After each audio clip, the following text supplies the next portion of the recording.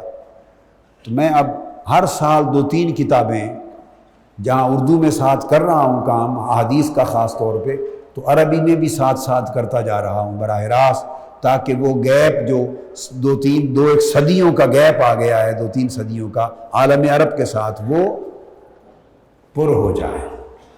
تو یہ کتاب بھی السبل الوہبیہ عربی میں لکھی ہے، مگر جو عربی میں لکھ دیتا ہوں تو اپنے جو لائق تلامذہ ہیں الحمدللہ پھر ان کی ڈیوٹی لگاتا ہوں، وہ اس کو اردو میں ترجمہ کر دیں گے۔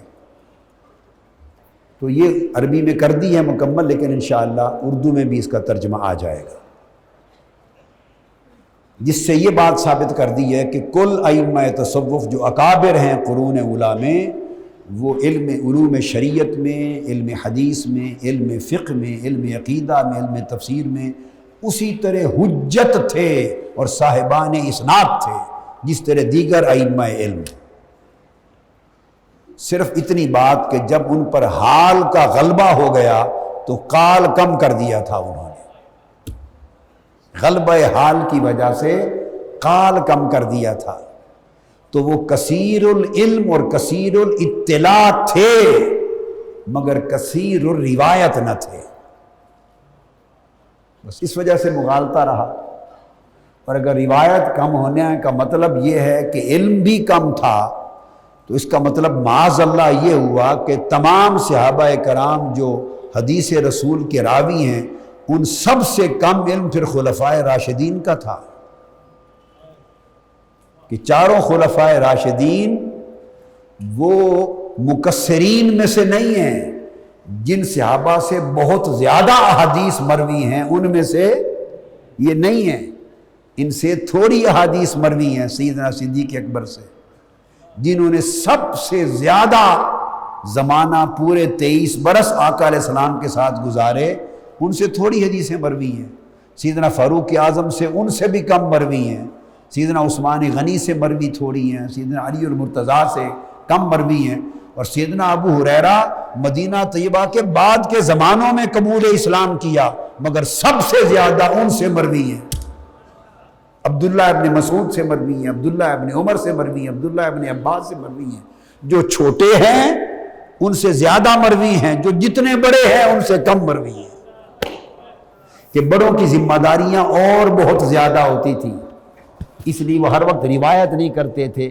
مگر علم اور اطلاع ان کی زیادہ ہوتی تھی۔ اب سیدنا صدیق اکبر سے زیادہ علم اور اطلاع کس کو ہوگی؟ آقا کے فرامین کی۔ یہ بڑا خاص نکتہ بتایا میں نے سیدہ عالم فاطمۃ الزہرا رضی اللہ تعالیٰ عنہ جو آقا علیہ السلام کی صاحبزادی حضور کی گود میں پلی اور حضور کے وصال کے وقت حضرت عائشہ صدیقہ رضی اللہ تعالیٰ عنہ سے بھی 12 سال عمر میں بڑی تھی، ان سے کل 23 حدیثیں مروی ہیں۔ سیدہ کائنات فاطمۃ الزہرا جو منبع علم و معرفت، کل 23 حدیثیں مروی ہیں، کل ذخیرہ حدیث میں۔ تو کیا کہیں گے 23 حدیثیں مروی ہیں تو اس کا مطلب ہے ان کا علم ہی اتنا تھا؟ میری بات آپ سمجھیں، کیا علم ہی اتنا تھا؟ نہیں، یہ سمجھ میں رکھنا چاہیے کہ کثیر العلم ہونا یعنی علم کا زیادہ رکھنا اور کثیر البیان ہونا یا کثیر الروایت ہونا، یہ دو جدا چیزیں ہیں۔ یہ طبیعت میں فرق ہوتا ہے، اپنی طبیعتیں الگ ہوتی ہیں، ذمہ داریوں کی نوعیت الگ ہوتی ہے، اپنا اپنا ایک انداز ہوتا ہے۔ اور فقہا ائمہ فقہ جو مفتیان کرام تھے، ائمہ نے بیان کیا، امام احمد بن حنبل کا قول بیان کر رہا ہوں، سیدنا امام احمد بن حنبل رضی اللہ تعالیٰ عنہ کا قول۔ وہ شاگرد ہیں امام محمد بن حسن شیبانی کے اور امام شافعی کے، وہ شاگرد ہیں امام شافعی کے۔ امام شافعی شاگرد ہیں امام اعظم کے دو شاگردوں کے، امام ابو یوسف کے اور امام محمد بن حسن کے، اور امام مالک کے بھی۔ امام اعظم ابو حنیفہ کے پوتے شاگرد ہیں امام احمد بن حنبل۔ تو جب وہ اس زمانے میں جب وہ فتویٰ کی بات کرتے تھے تو ان کا اشارہ 4 اماموں کی طرف ہوتا تھا۔ یہ بڑی خاص بات ہے، یہ خاص بات ہے۔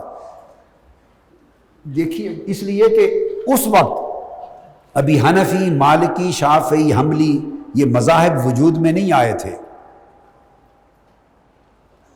یہ کچھ صدیوں کے بعد امت کی حاجت ہوئی کہ تقلید جو ہے اس کو واجب کیا جائے، اس پر اجماع ہوا، ورنہ امت میں فتنے پیدا ہوں گے، تفرقے پیدا ہوں گے اور دین ٹکڑے ٹکڑے بنا دیا جائے گا۔ تو اجماع امت ہو گیا تو پھر 4 مذاہب پر قناعت ہو گئی۔ مگر ان کے زمانے میں یہ صورت نہیں تھی کہ جیسے پورا مذہب حنفی ہے اور مذہب شافعی ہے اور مذہب مالکی ہے اور مذہب حنبلی ہے، کیونکہ ایک دوسرے سے بڑھ بڑھ کے رتبے کے لوگ موجود تھے ایک ہی زمانے میں۔ کئی امام اوزائی بیٹھے ہیں، کئی یہ 4 امام بیٹھے ہیں، کئی امام عبداللہ بن مبارک بیٹھے ہیں، کئی امام سفیان ثوری بیٹھے ہیں۔ تو وہ اس درجے کے لوگ تھے کہ ایک دوسرے کے فتویٰ پر، کسی مسئلے پر اس کے فتویٰ پہ عمل کیا، کسی مسئلے پہ اس کے فتویٰ پر عمل کیا، یہ نظام تھا۔ تو جو نقطہ بتانا چاہتا ہوں وہ یہ کہ چھوٹے درجے کا آدمی اگر بات کرے کہ کس کو فتویٰ کا حق ہے یا کس کا فتویٰ معتبر ہے امت کے لیے، تو اس کے نزدیک تو مفتی کی سطح اور ہوگی۔ لیکن جب امام احمد بن حنبل جو خود امام امت ہیں جب وہ بات کریں تو ان کا اشارہ ان 4 5 6 اماموں کی طرف ہے جو اس وقت امت کے امام تھے فقہ میں۔ اب بات کو سمجھ گئے نا؟ وہ اپنے سے کم تر درجے کے لوگوں کی بات نہیں کر رہے۔ یہ نقطہ میرا سمجھ میں آیا ہے؟ تو امام احمد بن حنبل رحمۃ اللہ علیہ سے ان کے ایک شاگرد نے پوچھا کہ فتویٰ امت میں فتویٰ دینے کا حق کس کو ہے؟ یہ بات میں نے اس لیے کہی کہ کہیں اس کا معنی یہ نہ لیں کہ ہمارے مفتی صاحب فتویٰ دیتے ہیں اور آپ میں سے کئی علماء کرام مفتیان کرام بھی ہوں گے فتویٰ دیتے ہیں، تو اس کا مطلب ہے کہ یہ فتویٰ دینا سب کے لیے ناجائز ہو گیا۔ نہیں، میں بات اس لیے سمجھائی کہ جب وہ بات کرتے ہیں تو وہ اپنی سطح کی اماموں کی سطح کی بات کرتے ہیں کہ شریعت میں فقہ میں فتویٰ کون دے سکتا ہے۔ مراد اس وقت فتویٰ سے یہ تھا کہ شریعت میں فقہی مسائل میں کس کے فتوے پر امت پیچھے پیروی کرے، تقلید کرے، یہ درجہ کس کو حاصل ہے کہ جس کے فتوے کی تقلید کی جائے، پیروی کی جائے۔ یہ تھا سائل کا مدعا۔ اور اس نے پوچھا، سائل نے، انہوں نے کہا کہ فتویٰ کا حق، جس کے فتویٰ کی امت پیروی کرے، تقلید کرے، اس کو حاصل ہے جس کی نظر بہت بڑے ذخیرہ حدیث پر احکام کے لیے ہو۔ تو سائل نے پوچھا اس کا مطلب ہے کہ اسے 1,00,000 کم سے کم احادیث کا علم ہو تب فتویٰ دے سکتا ہے؟ امام احمد بن حنبل نے فرمایا لا، نہیں دے سکتا۔ اس سائل نے پوچھا اچھا تو 2,00,000 احادیث اگر اس کو معلوم ہو اور اس کا علم 2,00,000 حدیثوں پر حاوی ہو اور اس کے علل کو جانتا ہو، اس کے اسباب کو جانتا ہو، ناسخ و منسوخ کو جانتا ہو، اس کے اسناد کی ثقاہت کو جانتا ہو، روایت کے ساتھ درایت کو جانتا ہو، تو کیا وہ فتویٰ دے سکتا ہے کہ امت پیروی کرے؟ آپ نے فرمایا نہیں۔ یہ پھر سمجھ رہے یہ بات اماموں کے درجے کی ہو رہی ہے۔ فتویٰ سے مراد امام اعظم کا فتویٰ جس کے اوپر مذہب وجود میں آیا، امام مالک کا فتویٰ، امام شافعی کا، احمد بن حنبل کا، جس پر مذاہب بنے، یہ فتویٰ سے مراد وہ ہے۔ یہ فتویٰ وہ نہیں ہے جو ہمارے ہاں مسائل شریعہ میں جس فتوے کی عامت و ناس کو ضرورت ہوتی ہے اور مفتیان کرام اس کے لیے فتویٰ دیتے ہیں، یہ اس پوری روایت میں وہ مراد نہیں۔ پھر اس نے پوچھا اچھا 3,00,000 حدیث پر اس کا علم حاوی ہو تب دے سکتا ہے؟ فرمایا نہیں۔ پھر پوچھا 4,00,000 احادیث پر حاوی ہو تب دے سکتا ہے؟ فرمایا نہیں۔ اور پھر جواب دیا 4,00,000 سے زائد احادیث پر اس کا علم اگر محیط ہو تو اس کو اس امت میں فتویٰ دینے کا حق ہے۔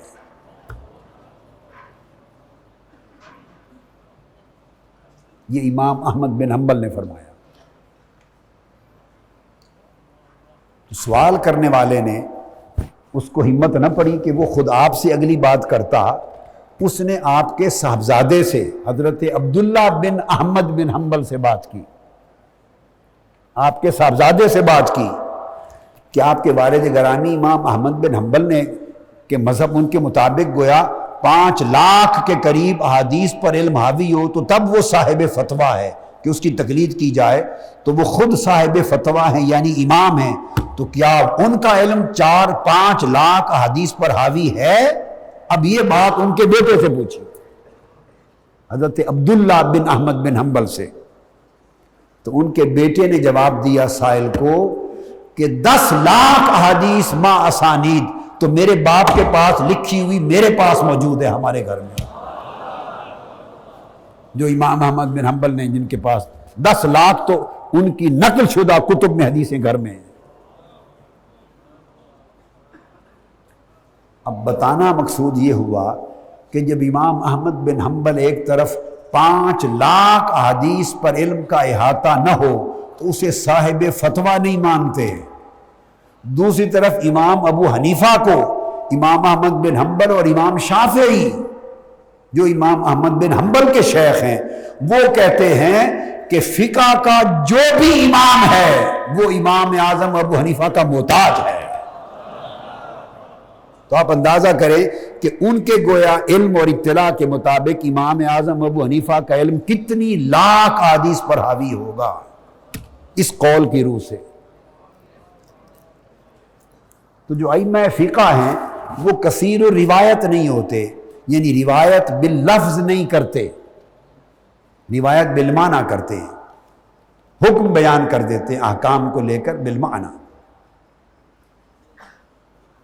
اور ایک علمی بات ضمناً بتا دوں، بعض لوگ ایسے ہوں گے اور ساری دنیا سنے گی یہ بات بعد ازاں کہ فقہا کو رد کرنے کے لیے ان کا خیال جاتا ہے کہ یہ روایت بالمعنی کو ہم نہیں مانتے، محدثین کے ہاں روایت باللفظ ہونی چاہیے اہتمام کے ساتھ، ہم نہیں مانتے، فقہا روایت بالمعنی یعنی معنن روایت کر دیتے ہیں، معنی صحیح ہوتا ہے مگر الفاظ منون وہ نہیں ہوتے جو آقا علیہ السلام نے بیان فرمائے، مگر جو کچھ بیان فرمایا اس کا معنی، مفہوم، مراد، مقصود، مدلول عین درست طریقے سے اس کو معنن بیان کر دیتے ہیں۔ فقہا کا یہ طریقہ ہوتا ہے ائمہ فقہ کا کہ وہ حکم اخذ کر کے اور معنی اخذ کر کے بیان کر دیتے ہیں۔ محدثین الفاظ کو من و ان روایت کر دیتے ہیں۔ تو اگر کسی کے ذہن میں یہ خیال ہو کہ ہم روایت بالمعنی کو نہیں مانتے، ائمہ فقہ کا انکار کرنے کی خاطر اگر یہ دھیان جائے تو ان کی اصلاح کے لیے بتا دینا چاہتا ہوں ایک جملہ یاد رکھ لیں کہ امام بخاری کا مذہب روایت بالمعنی ہے۔ امام بخاری جن کو بہت مانا جاتا ہے وہ روایت بالمعنی کے قائل ہیں، امام مسلم روایت بالمعنی کے نہیں، روایت باللفظ کے قائل ہیں۔ تو جو امام بخاری کا نام بہت لیتا ہے اس کا تو اعتراض بنتا ہی نہیں ہے، اس کا اعتراض بنتا ہی نہیں ہے۔ یہ ایک محدثانہ بات تھی علم الحدیث کی، فن حدیث کی، جو میں نے آپ کو بتا دی کہ امام بخاری روایت اور امام مسلم میں جو علمی کچھ اختلافات ہیں ان میں سے ایک چوٹی کا فرق یہ ہے کہ امام بخاری روایت بالمعنی کے قائل ہیں، امام مسلم نہیں۔ اور تراجم الابواب میں امام بخاری بے شمار مقامات پر جب روایت حدیث سے لاتے ہیں تو وہ بالمعنی لے آتے ہیں۔ تو گویا یہ ائمہ فقہ کی تائید ہو گئی، ائمہ فقہ کی تائید ہو گئی۔ تو میں یہ بات اس لیے بتا رہا تھا، یہی حال اولیاء اور صوفیاء کا، جو فقہاء کا وہی اولیاء اور صوفیاء کا، کہ علم و اطلاع کثیر تھی، کثیر العلم تھے، کثیر المعرفت تھے، کثیر الاطلاع تھے۔ جیسے میں نے آپ کو سیدہ عالم حضرت فاطمہ الزہرا کا بتایا کہ علم اور معرفت کے چشمے وہاں سے پھوٹے، مگر ان سے جو مروی روایتیں ہماری کل کتب حدیث میں 23 ہیں۔ تو کیا کہیں گے بس علم اتنا ہے؟ نہیں، علم تو 23 سمندر بھی مل جائیں علم دین کے تو کم ہیں۔ تو روایت کرنا ایک الگ بات ہے، علم رکھنا ایک الگ بات ہے۔ تو اولیاء کا طریق یہ تھا کہ چونکہ ان کے ذوق پر، طبیعت پر حال غالب آ جاتا تھا، زہد، ورع، تقوی، عبادت، گریہ و بکا، وہ صاحبان حال ہو جاتے تھے، تو حال جو بڑھتا جاتا وہ قال کم کرتے جاتے تھے، اس لیے روایت کم کی ہے انہوں نے، اس لیے روایت کم کی۔ تو لوگوں نے سمجھا کہ شاید ان کے پاس علم حدیث ہی نہیں تھا۔ تو امام حضرت ابراہیم بن ادہم صرف ترک دنیا کرنے والے اولیاء کے ہی امام نہیں ہیں بلکہ محدثین کے بھی امام ہیں، اور انہوں نے تبع تابعین سے ہی نہیں بلکہ اکابر تابعین سے بے شمار احادیث ان سے سماع کیا ہے اور روایت کی ہے۔ حضرت یزید الرقاشی سے روایت کی ہے حضرت ابراہیم بن ادم نے، حضرت یحییٰ بن سعید الانصاری سے روایت کی ہے، حضرت مالک بن دینار سے روایت کی ہے، اور ان سے ائمہ حدیث نے حدیثیں روایت کی۔ سلطان ابراہیم بن ادم صرف فقیر نہیں ہیں، حدیث کے بھی امام ہیں۔ امام ابو اسحاق الفزاری نے ان سے روایت کی، امام شقیق البلخی نے ان سے روایت کی، بہت سے محدثین نے روایت کی، اور امام ذہبی فرماتے ہیں اور امام نسائی نے کہا کہ علم حدیث میں ابراہیم بن ادہم ثقہ ہے۔ یہ امام نسائی کا فتویٰ ہے کہ علم حدیث میں اور روایت حدیث میں ابراہیم بن ادہم ثقہ ہیں، اور امام نسائی کا ثقہ کہنا کسی کو، یہ ابن ماجہ سے بھی اونچا ہے، یہ امام ترمذی سے بھی اونچا ہے، امام ابو داؤد سے بھی اونچا ہے، اور کئی تو امام مسلم سے بھی اونچا کہتے ہیں۔ امام نسائی کا درجہ علل حدیث میں، جرح و تعدیل اور اسماء و رجال میں اتنا بلند مقام ہے۔ انہوں نے کہا ثقہ ہیں، امام دارقطنی نے کہا کہ حدیث میں ثقہ ہیں، امام عسقلانی نے التقریب میں روایت کی کہ حدیث میں صدوق ہیں۔ اور ابراہیم بن ادم سے آگے لطف کی بات یہ کہ خود امام بخاری نے الادب المفرد میں ان سے روایت کیا ہے، ان کی سند کے ساتھ حدیثیں روایت کی امام بخاری نے، اور امام ترمذی نے جامع ترمذی کے اندر ان سے روایت کی ہے صحاح ستہ میں ابراہیم بن ادم سے، کتاب الطہارت کے اندر باب المسح علی الخفین ابراہیم بن ادم سے امام ترمذی نے روایت کی ہے۔ یہ میں اتنا حصہ ہر رات اس لیے بتاتا ہوں تاکہ لوگوں کو اتنا پتہ چلتا رہے جو منکرین تصوف ہیں اور منکرین صوفیاء ہیں، ان کے پاس سب سے بڑا ہتھیار یہ ہے کہ یہ کشف اور کرامت والے لوگ ہیں اور ذوق والے لوگ ہیں اور ان کے پاس علم اور حدیث اور سند نہ تھی۔ نہیں، ان سے بڑی سند کسی کے پاس نہ تھی۔ بدقسمتی کہ دھیان نہیں گیا اہل علم کا اور اس پر کام نہیں کیا۔ اب انشاءاللہ یہ کتاب آئے گی تو دنیا کی آنکھیں کھل جائیں گی۔ یہ میں نے چند چیزیں بائی دی وے آپ کو عرض کر دی۔ اب عرض یہ کرنا چاہتا تھا کہ حضرت ابراہیم بن ادہم حضور داتا گنج بخش علی حجویری رضی اللہ تعالیٰ عنہ، ان کا خیال یہ ہے کہ آپ حضرت خضر علیہ السلام کے مرید تھے، حالانکہ آپ نے حضرت سفیان ثوری ان کی صحبت میں بھی رہے، ان سے بھی روایت کی، فضیل ابن ایاز سے بھی روایت کی، اور یہ امیر المومنین فی الحدیث ہیں، یہ سب راوی ہیں، رجال ہیں بخاری، مسلم، ترمذی، ابو داؤد کے، سیاستہ کے، اور ان کی اپنی سند بھی متصل آقا علیہ السلام تک ہے۔ حدیث میں ابراہیم بن ادہم کی رضی اللہ تعالیٰ عنہ، ابراہیم بن ادہم اپنے والد گرامی سے روایت کرتے ہیں، ادہم بن منصور سے، اور وہ براہ راست جلیل القدر تابعی حضرت سعید بن جبیر سے روایت کرتے ہیں، وہ عبداللہ بن عباس سے روایت کرتے ہیں۔ حضرت ابراہیم بن ادہم اور عبداللہ بن عباس میں صرف 2 واسطے ہیں رضی اللہ تعالیٰ عنہ۔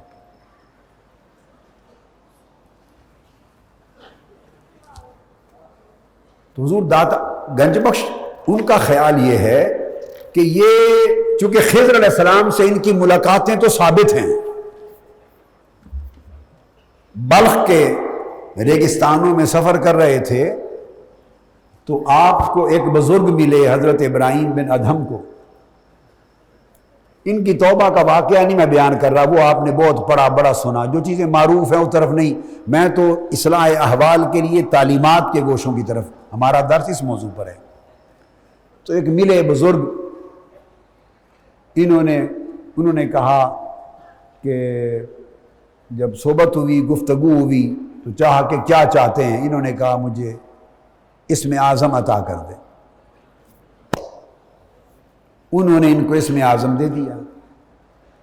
اسم اعظم لے کر ساتھ انہوں نے تلقین کی کہ یہ اسی کے پاس رہتا ہے جو اسم اعظم کے ذریعے دنیا میں کسی بڑے سے بڑے دشمن کو بھی بد دعا نہ دے، اسی کے پاس رہتا ہے۔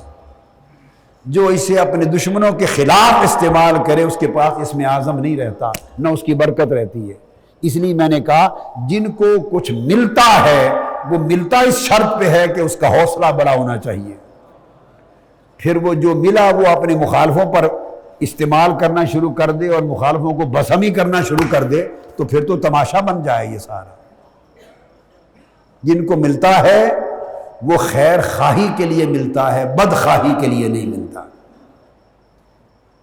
حضرت ابراہیم بن ادہم نے مزید امام اعظم ابو حنیفہ کے بھی شاگرد ہیں، ان سے بھی تلمذ کیا، اکتساب فیض کیا امام اعظم سے رضی اللہ تعالیٰ عنہ۔ تو اس لیے حضرت جنید بغدادی رضی اللہ تعالیٰ عنہ فرماتے ہیں کہ حضرت ابراہیم بن ادہم علوم طریقت و معرفت کی چابی ہیں، علوم طریقت و معرفت کی چابی ہیں، اور یہ ان اولیاء اللہ میں سے ہیں، ان چند اولیاء اللہ میں سے جن سے مجھے بڑی طبی انس اور موانست اور مناسبت اور تعلق اور رغبت ہے، مجھے بڑی خاص قلبی نسبت ہے ان کے ساتھ، اور میرے ابا جی قبلہ رحمۃ اللہ تعالیٰ علیہ کو بھی ان سے بڑی خاص قلبی، وہ تو جا کے کئی راتیں ان کے مزار پر مراقب رہتے تھے، شام میں جا کر سمندر کے کنارے آپ نے ڈیرا کر لیا تھا، وہی مزار ہے، اب وہ شہر بن گیا ہے جبلے۔ تو میں جب بھی شام جاتا ہوں حضرت ابراہیم بن ادہم کی حاضری کے بغیر کبھی نہیں گزرا، کبھی نہیں گزرا۔ فرماتے ہیں علوم طریقت و معرفت کی وہ مفتاح تھے، چابی تھے۔ تو میں نے عرض کیا کہ حضور داتا صاحب کا خیال یہ ہے کہ یہ حضرت خضر علیہ السلام کے مرید تھے. کشف المحجوب میں لکھا آپ نے. تو ایک بزرگ ملے، انہوں نے اسم اعظم دیا اور یہ شرط لگا دی کہ اس سے کسی کا برا نہیں چاہنا، بس ختم. بڑا سے بڑا دشمن آپ کو گزند پہنچائے، تکلیف پہنچائے، بڑی دشمنی کر گزرے، تب بھی اسم اعظم استعمال کرنے کی اجازت نہیں. چونکہ اسم اعظم ہے سو حوصلہ بھی اعظم ہونا چاہیے. تو آپ نے اسم اعظم لے کر، ابھی نہیں بتایا کہ ہے کیا، لے کر اسم اعظم کے بعد دعا کی کہ میری خضر علیہ السلام سے ملاقات ہو جائے. تو آگے گئے تو خضر علیہ السلام سے ملاقات ہو گئی. تو خضر علیہ السلام نے پوچھا، ابراہیم بن ادہم تمہیں معلوم ہے جو شخص تمہیں ملا جس نے تمہیں اسم اعظم دیا وہ کون تھا؟ پوچھنے لگے بتائیے. فرمایا وہ میرا بھائی داؤد تھا، حضرت داؤد بلخی، اکابر اولیاء میں سے، اس نے اسم اعظم دیا. اب اس اسم اعظم اب وہ سوال کر رہے ہیں اسی سفر میں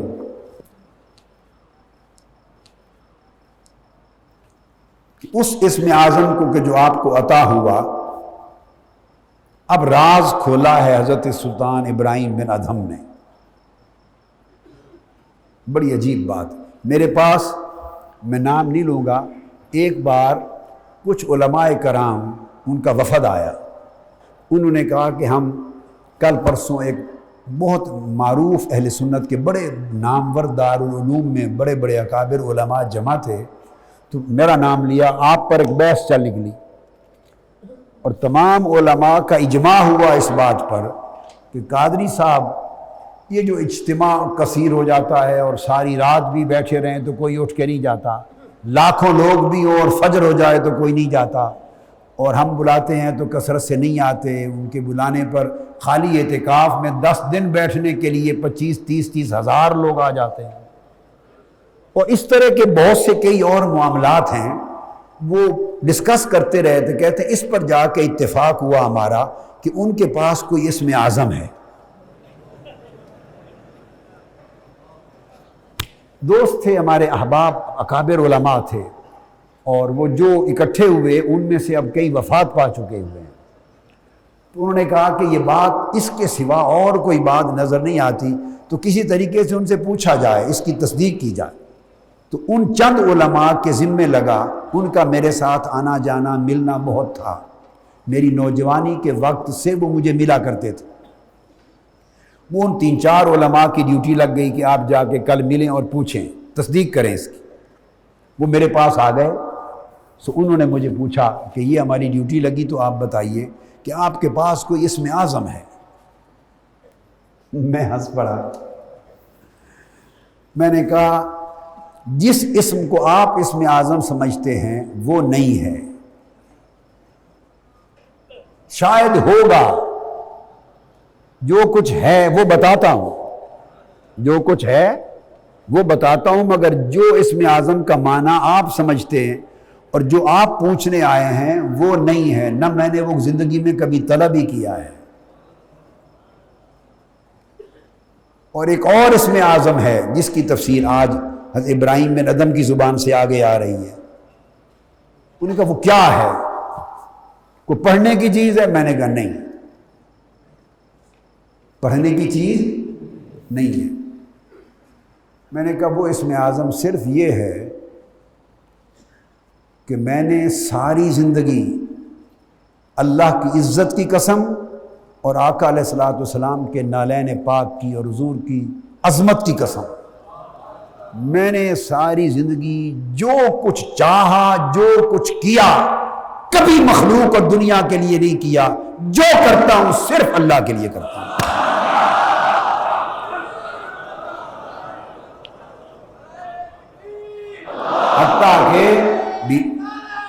حتیٰ کہ بیمار ہو جاؤں، کتنی بیماری ہو جائے، دنیا میں کئی ملکوں میں علاج کے لیے بھی چلا جاؤں، تو اپنی مرض کے لیے دعا بھی نہیں کرتا.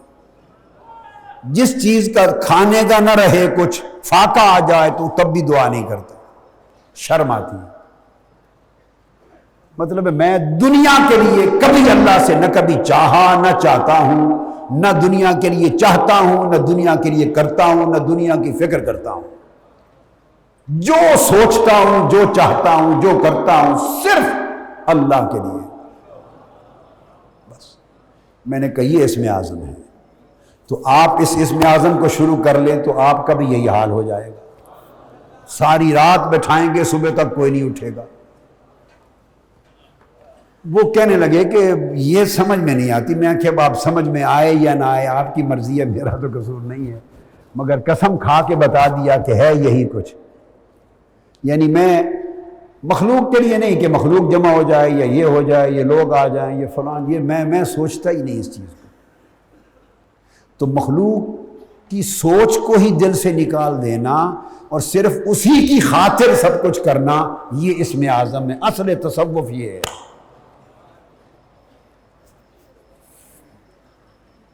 اب انہوں نے پوچھا، انہوں نے یوں لفظوں میں نہیں بتایا آگے، مگر اسم اعظم کی بحث کرتے ہوئے بات کی کہ پوچھا یا غلام، اب اسم اعظم کی وضاحت ہو رہی ہے مگر ایک اور انداز میں۔ پوچھا کہ بیٹے آپ اگر چاہتے ہیں کہ وہ تاثیر جس کے آپ طالب ہیں آپ کو مل جائے، انہوں نے یہ کہا 3 چیزیں اپنا لیں۔ کیا؟ یا غلام ان الزاہدین فی الدنیا، دنیا میں زہد اختیار کرنے والے قد اتخذوا الرداء عن اللہ لباسا، 3 چیزیں جمع ہو جائیں تو یہ اسم اعظم ہے۔ 3 چیزیں زندگی میں جمع ہو جائیں تو یہ اسم اعظم ہے۔ لوگوں نے لکھا، کسی نے الحی القیوم لکھا، یعنی وہ ایک اور معنی ہے، وہ ایک اور معنی ہے، مگر انہوں نے کہا کہ یہ ایک اور معنی ہے۔ انہوں نے کہا کہ اگر اللہ کی رضا لباس بن جائے،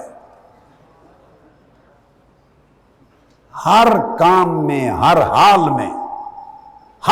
میں آپ تنگ دستی میں ہو یا فراخی میں ہو، شفا میں ہو، صحت مندی میں ہو یا بیماری میں ہو، تنگی میں ہو، پریشانی میں ہو یا خوشی اور فرحت میں ہو، راحت میں ہو، جس حال میں رب رکھے اس پہ راضی رہنا، جس حال میں رکھے اس پہ راضی رہنا۔ اللہ کی یہ رضا اگر لباس بن جائے، وَحُبَّهُ دِسَارًا، اور اللہ کی محبت پھر اس لباس کا جبہ بن جائے۔ ہائے ہائے ہائے، اللہ کی محبت پھر اس رضا کے لباس پر پھر جبہ بن جائے، اس کی زینت بن جائے۔ وَالْأَثَرَةَ لَهُ شِعَارًا، اور اللہ کے لیے جو کچھ دستیاب ہو وہ ایثار کر دینا، قربان کر دینا، یہ شعار بن جائے تو یہ اسم اعظم ہو جاتا ہے۔ یہ اصل تصوف ہے، اصل تصوف ہے۔ صوفیاء ایثار کرتے ہیں، اور صوفیات سے بڑا ایثار کرنے والا کوئی نہیں ہوتا۔ وہ جو فیض دیتے ہیں یہ بھی ان کا ایثار ہے، وہ جو فیض دیتے ہیں یہ بھی ایثار ہے۔ آپ سوچیں گے، آپ میں سے کئی بات سوچیں گے، جو فیض دیتے ہیں یہ کیسا ایثار ہوا؟ ان کے پلے سے تو کچھ نہیں جاتا،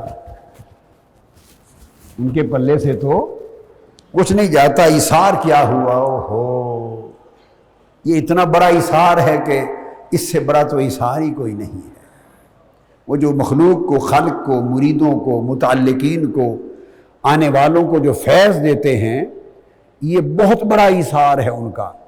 اس لیے کہ فیض دینے کے لیے جس کو فیض دینا ہو اس طرف توجہ کرنا ضروری ہے،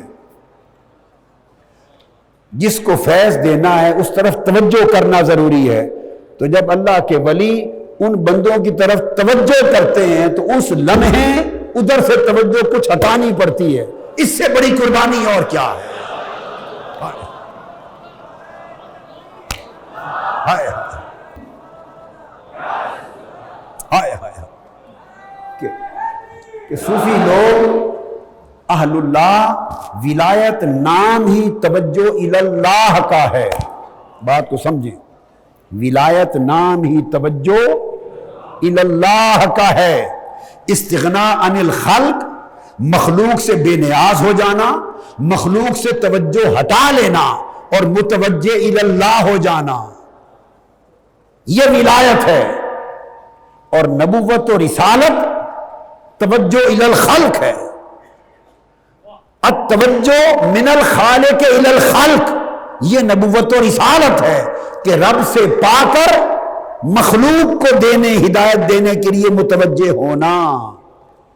تو نبوت و رسالت اللہ سے لے کر مخلوق کی طرف متوجہ کرنے ہونے کا نام ہے. ولایت مخلوق سے دھیان ہٹا کر ہماتن اللہ کی طرف متوجہ رہنے کا نام ہے. اب بات کو سمجھ گئے نا؟ لہٰذا جب اللہ والے دوسرے بندوں کو فیض دیتے ہیں تو فیض دیا جاتا ہے توجہ سے، اور وہ ان پر توجہ جب کرتے ہیں تو توجہ اپنی توجہ بانٹتے ہیں، ادھر سے کچھ ہٹاتے ہیں، اپنا نقصان کرتے ہیں اور اللہ کی مخلوق کو عطا کرتے ہیں، ان کا بھلا کرتے ہیں. کیونکہ جب وہ اپنی توجہ ادھر سے ہٹاتے ہیں مخلوق کو دینے کے لیے تو اس سے بڑی قربانی اور کیا ہے؟ اس سے بڑی قربانی کیا ہے؟ دیکھیے آقا علیہ الصلوۃ والسلام جب غار حرا میں نبوت اور رسالت کا زمانہ شروع ہونے سے پہلے غار حرا میں 30 دن 40 دن راتیں دن رات بسر کرتے، کھانا بھی بھول جاتے اور ایک مستی اور بے خودی میں غار حرا میں طویل دن گزارتے، جس کو بخاری شریف کی روایت میں حضرت عائشہ صدیقہ رضی اللہ تعالیٰ عنہا نے بخاری شریف کی ابتدا یہاں سے کی اس حدیث سے، حبب الی الخلا، کہ جب نبوت کا زمانہ بعثت کا قریب آیا، بعثت کا نبوت تو آقا علیہ السلام کو اس کائنات بشریت کی تخلیق سے بھی پہلے سے مل چکی، بعثت کا زمانہ قریب آیا تو خلوت محبوب بنا دی گئی. خلوت محبوب بنا دی گئی، یعنی غلبہ ولایت ہوا، غلبہ ولایت ہوا اور غار حرا میں خلوت کا نشینی کرنے لگے، جس کو علامہ کہتے ہیں مصطفیٰ اندر حرا خلوت جی گزید مدت جز خیشتن کسرا ندید.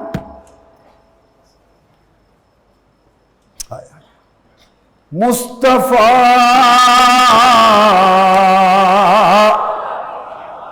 اندر حرا خلوت گزید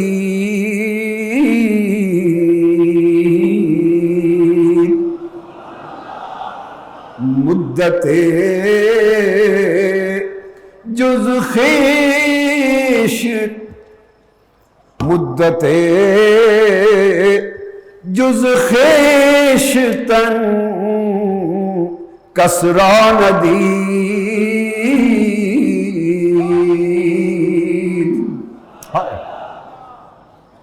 قریب آیا زمانہ تو خلوت نشینی ہونے لگی. یہ خلوت نشینی ولایت کا خاصہ ہے، سمجھ لیں، نبوت کا خاصہ نہیں ہے. نبوت جلوت چاہتی ہے، خلق کی ہدایت کے لیے نبوت جلوہ چاہتی ہے، ظہور چاہتی ہے. نبوت اس کے تعلق کے لیے اخفاء چھپنا چاہتی ہے، خلوت چاہتی ہے، ولایت چھپنا چاہتی ہے. تو احوال ولایت کا غلبہ ہو گیا. تو پھر کیا تھا؟ پھر اس حال میں پھر حق ظاہر ہوا، کھانا پینا بھی بھول جاتے.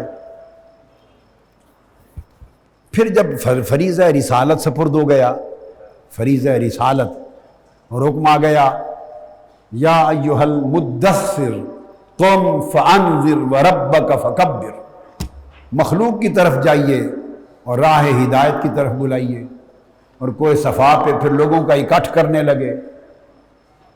تو پھر جب مخلوق کی طرف انہیں راہ ہدایت پر بلانے میں مصروف ہو گئے تو وہ خلوت نشینی پھر بعد میں نہیں رہی۔ خاص بات بتا رہا ہوں، وہ نکتہ کہ ایثار کیسے ہے وہ فیض دینا۔ پھر خلوت نشینی کی مہلت و فرصت نہ رہی، کیا وہ پھر مہلت نہ رہی۔ پھر جب نبوت اور رسالت کے فریضے کی ادائیگی شروع ہو گئی تو پھر تو کبھی مکے کی گلیوں میں ہیں، کبھی طائف کے بازاروں میں ہیں، کبھی حرم کے صحن میں ہیں، کبھی شیب ابی طالب میں ہیں، کبھی اس چوک میں ہیں، کبھی اس گھاٹی پہ ہیں، لوگوں کے مجمع ہیں، کبھی پہاڑ کی چوٹی پر ہیں، کبھی مینا میں ہیں، میلے ہیں۔ پھر تو دعوت ہے، پھر مخلوق کے ساتھ واسطہ ہے، ان کو ہدایت کی طرف بلا رہے ہیں، دوزخ سے نکال کے جنت لے جا رہے ہیں۔ تو خلوت نہ رہی، وہ تنہائی نہ رہی، توجہ اللہ کی وہ جو کیفیات تھی، اس کی وجہ سے طبیعت مقدسہ پر اندر وہ جو خلوت نشینی کا ذوق تھا اور توجہ اللہ کے اندر جو کیف و مستی اور سرور تھا، اب وہ جب ماحول نہ رہا اور ہر وقت مخلوق کی طرف دھیان رہا تو اندر ایک بوجھ رہنے لگا،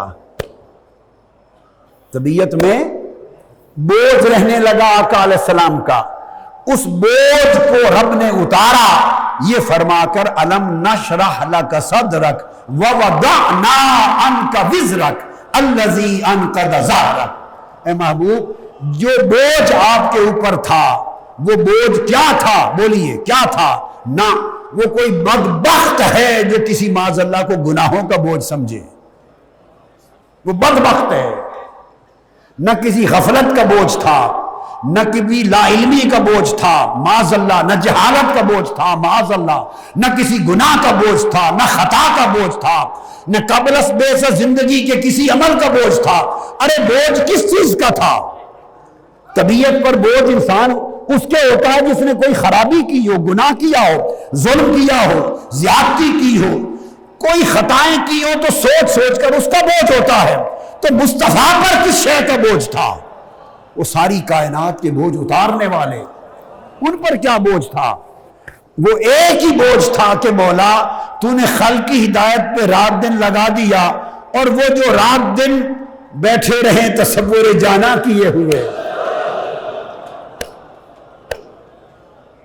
وہ جو رات دن تصور جانا میں بیٹھے رہتے تھے، نہ کوئی تکتا تھا، نہ میری نگاہ میں کوئی آتا تھا، غار کی خلوتیں ہوتی، یہ تیرا دھیان تھا، اور ہر وقت تیرے دھیان میں مستی اور بے خودی تھی اور تجھ سے باتیں تھیں، وہ جو خلوت کی کیفیتیں تھیں وہ نہ رہیں۔ اب رات دن تیرا حکم ہے، اس کی تعمیل میں مخلوق سے واسطہ رہتا ہے۔ وہ جو خلوت کے مزے تھے اور تعلق باللہ کی خلوت میں جو سرشاریاں تھیں، اس کے ماحول کے کٹ جانے کا بوجھ تھا، اس کو اللہ نے وزر کہا، بوجھ فرمایا ورفع، اور فرما دیا کہ الم نشرح لک صدرک ووضعنا عنک وزرک۔ محبوب، ہم نے آپ کا بوجھ اتار دیا، جو آپ کی کمر مبارک کو دبائے جا رہا تھا، جھکائے جا رہا تھا، وہ بوجھ اتار دیا۔ کیسے اتارا؟ الم نشرح لک صدرک، آپ کو وہ شرح صدر عطا کی کہ وہ بوجھ خلوت اور جلوت کے جو فرق ہوتے ہیں یہ مقام تفرقہ پہ ہوتے ہیں۔ ولایت میں مقام آتا ہے، اس تفرقہ سے مراد وہ نہیں ہے جو آپ اور ہم کرتے رہتے ہیں، یہ جو 24 گھنٹے ہم کرتے رہتے ہیں نا تفرقہ، فرقہ بندی اور درے بندی اور تفرقے، یہ وہ تفرقہ نہیں ہے۔ یہ تصوف میں احوال میں سے ایک مقام آتا ہے تفرقہ، مقام تفرقہ، اور دوسرا مقام جمع۔ تو اگر یہ ولایت کے مقامات ہیں تو اگر حال تفرقہ ہو تو پھر خلوت اور جلوت میں فرق ہوتا ہے۔ پھر خلوت میں جائیں تو مزہ آتا ہے، لوگوں کے ہجوم میں ہوں تو وہ مزہ جو خلوت میں تھا وہ ہجوم میں نہیں آتا۔ اور اگر رب کریم مقام جمع عطا کر دے، اور مقام جمع میں جو بندے کا حال ہے وہ اللہ کے ساتھ مل جاتا ہے، جب اللہ کے ساتھ بندے کا حال جمع ہو جاتا ہے اور حال حال نہیں رہتا، مقام ہو جاتا ہے، تو جب وہ اللہ کے ساتھ اس کے حال کو جوڑ دیا جاتا ہے اور مقام تفرقہ سے نکال دیا جاتا ہے، تو پھر وہ بھلے خلوت میں بیٹھے یا جلوت میں رہے، تنہائی میں ہو یا لاکھوں کے ہجوم میں ہو، اس کا جسم مخلوق میں رہتا ہے، روح خالق کے ساتھ رہتی ہے۔ وہ چلتا پھرتا فرش پر ہے، اس کے جسم کا چلنا فرش پہ ہوتا ہے، اور اس کی مستی اور بے خودی عرش کی ہوتی ہے۔ وہ چلتا بولتا گفتگو کرتا، رہن سہن اٹھنا بیٹھنا کھانا پینا خلق کے ساتھ مخلوق کے ساتھ ہجوم کے ساتھ ہوتا ہے، مگر اس کا من، اس کا قلب، اس کا باطن، اس کا روح، اس کا سر، اس کا خفی، اس کا اخفا، اس کے سارے لطائف اپنے اپنے حال کے مطابق مالا اعلیٰ سے لے کر حضور الہ میں ہوتے ہیں، وہ اوپر ہوتے ہیں۔ تو پھر اس کا چونکہ تفرقہ نہیں رہا، مقام جمع پر اس کی جلوت بھی خلوت بن جاتی ہے، اس کی جلوت بھی خلوت بن جاتی ہے۔ تو جو مزے تنہائی میں آتے ہیں وہ ہجوم میں بیٹھ کر بھی وہی مزے لیتا رہتا ہے، کہ جسم بات چیت گفتگو دھیان تو اللہ کے بندوں کی طرف رہتا ہے، اور من اس کا اللہ کے ساتھ رہتا ہے۔ یہ مقام جمع ہے، یہ مقام، اور پھر جو اس مقام جمع میں آخری کمال کو پائے تو پھر وہ مقام آ جاتا ہے جمع الجمع کا، جمع الجمع۔ تو مقام جمع سے بھی اونچا مقام جمع الجمع ہے۔ تو الم نشرح لک صدرک، کیا آپ کا سینہ ہم نے آپ کے لیے کھول نہیں دیا؟ یہ سینہ اقدس کا کھولنا مقام جمع الجمع کی طرف اشارہ تھا۔ محبوب ہمیں معلوم ہے تجھے غار حرا کی خلوتوں تنہائیوں میں کیا لطف آتا تھا، اور غرا کے اندھیروں میں کیا مزہ آتا تھا، اور ان سرشاریوں میں کیفیت کیا ہوتی تھی معلوم ہے۔ تو نے میری خاطر وہ سرشاریاں چھوڑی، ہائے ہائے ہائے، تو نے میرے حکم پر میں نے رسول بنایا، اور میں نے کہا یہ دوزخ کی طرف گرنے والی مخلوق کو بچا، ان کو راہ ہدایت دکھا، جنت کی طرف لا۔ میرے حکم کی خاطر تو نے اپنی ذاتی لذتیں، کیف، سرور، مستیاں، سرشاریاں چھوڑی، اور آج کبھی طائف میں پتھر کھاتا پھرتا ہے، کبھی مکہ کی گلیوں میں لوگوں کی گالیاں سنتا ہے۔ تو وہ جو بوجھ طبیعت میں رہتا ہے کبھی کبھی یاد آتی ہے وہ خلوت کی سرشاریاں۔ محبوب ہم نے تیرے سینے کو کھول کر جمع و جمع کا وہ مقام عطا کر دیا ہے۔ اب تو صحن حرم کے ہجوم میں رہے، مکہ کی وادیوں میں رہے، شیب ابی طالب کی گھاٹیوں میں رہے، یا تو طائف کے بازاروں میں رہے، اب تیرا حال اسی طرح ہے جیسے ثم دنا فتدلی فکان قاب قوسین او ادنی۔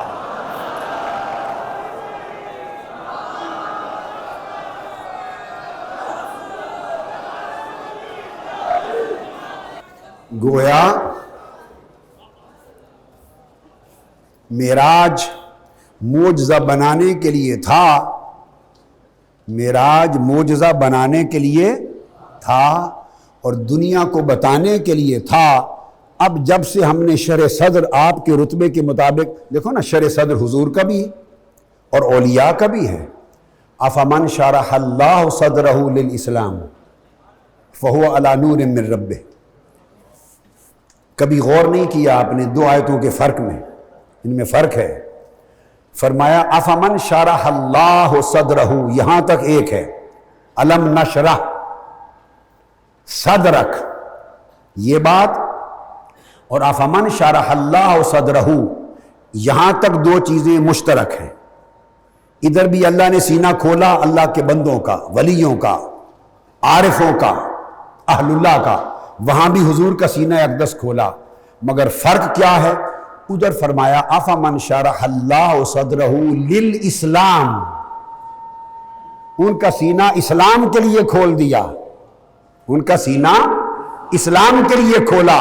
اور جب حضور کی بات کی فرمایا الم نشرح لک صدرک، آپ کا سینہ آپ کے لیے کھول دیا۔ ہائے ہائے ہائے ہائے۔ اب آپ سمجھ گئے جو تفسیر میں نے کی اس کی فرق کی سمجھ آئی؟ کہ کوئی کہے کہ یہ شرح صدر سے مراد وہی شرح صدر ہے جو اللہ پاک عطا کیا کرتا ہے، تو ولیوں کو، عالموں کو، عارفوں کو ان کے مقام و مرتبہ کے مطابق اور حضور کو حضور کے مقام کے مطابق نہیں. یہ فرق مدارج نہیں، فرق ماہیت ہے. فرق مدارج نہیں، فرق، کیونکہ وہاں شرع صدر سینہ کھولنا فرمایا اسلام کے لیے، ان کا سینہ کھول دیا، یعنی اسرار اسلام کے دے دیے، معارف دے دیے، علوم لدنی دے دیے، راز دے دیے. اب جب وہ بولتے ہیں سینہ کھل جانے کے بعد تو وہ کچھ بولتے ہیں جو کتابوں میں نہیں ہوتا، جو ملائے اعلیٰ سے آتا ہے. تو جب اسلام کے لیے سینہ کھلتا ہے تو اس کے مطالب اور معانی کچھ اور ہیں. اور جب آقا علیہ السلام کی بات کی تو فرمایا الم نشرح لک صدرک، آپ کا سینہ، اسلام تو محبوب پہلے ہی آپ کے لیے ہے. ہائے ہائے ہائے، آپ کا سینہ اسلام کے لیے کیا کھولنا ہے، ہم نے تو اسلام ہی آپ کے لیے کھولا ہے. اسلام بنایا ہی آپ کے لیے ہے.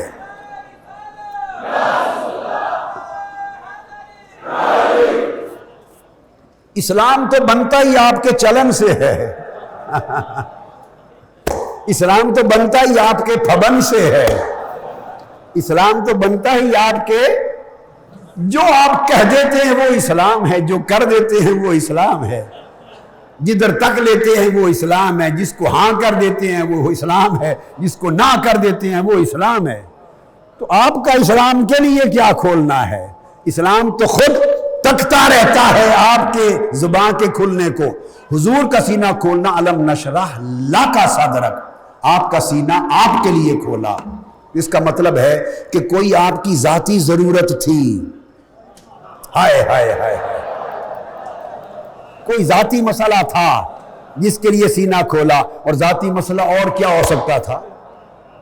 کیا ہو سکتا تھا سوائے ایک کہ مولا تیرے حکم کی تعمیل میں پھرتا ہوں مگر وہ خلوتوں کی سرشاریاں نہ رہیں. وہ کیا کہتے ہیں، دل ڈھونڈتا ہے پھر وہی فرصت کے رات دن، دل ڈھونڈتا ہے پھر وہی فرصت کے رات دن، بیٹھے رہیں تصور جانا کیے ہوئے. وہ جو لذتیں تھیں، سرشاریاں تھیں تنہائی کی، تو وہ نہ رہیں. ہر وقت اب کبھی ابو جہل کو سمجھاتے پھرتے ہیں، کبھی ابو لہب بدبخت کو سمجھاتے پھرتے ہیں، کبھی یہ ہے. تو میں ان سے گھبراتا تو نہیں ہوں، خوش ہوں، تیرے حکم کی تعمیل ہے. مگر وہ جو ایک من کی سرشاریاں تھیں جو غار میں ملتی تھی، وہ موقع تو نہ رہے. اللہ نے فرمایا محبوب ہم نے جمع الجمع کا مقام دے کر وہ تیرا بوجھ بھی اتار دیا. اب تو ساری زندگی مخلوق میں گزار، تیرا حال وہی رہے گا جو کعبہ قوسین پر بیٹھنے میں ہے. اب وہ غار والے حال سے بھی اونچا ہو گیا.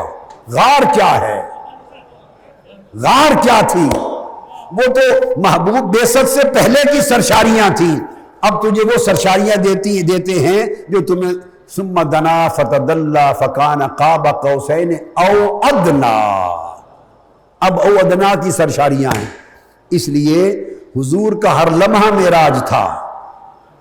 وہ معراج جس کا ذکر قرآن و حدیث میں آیا وہ ہمارے لیے ہے، امت کو بتانے کے لیے ہے.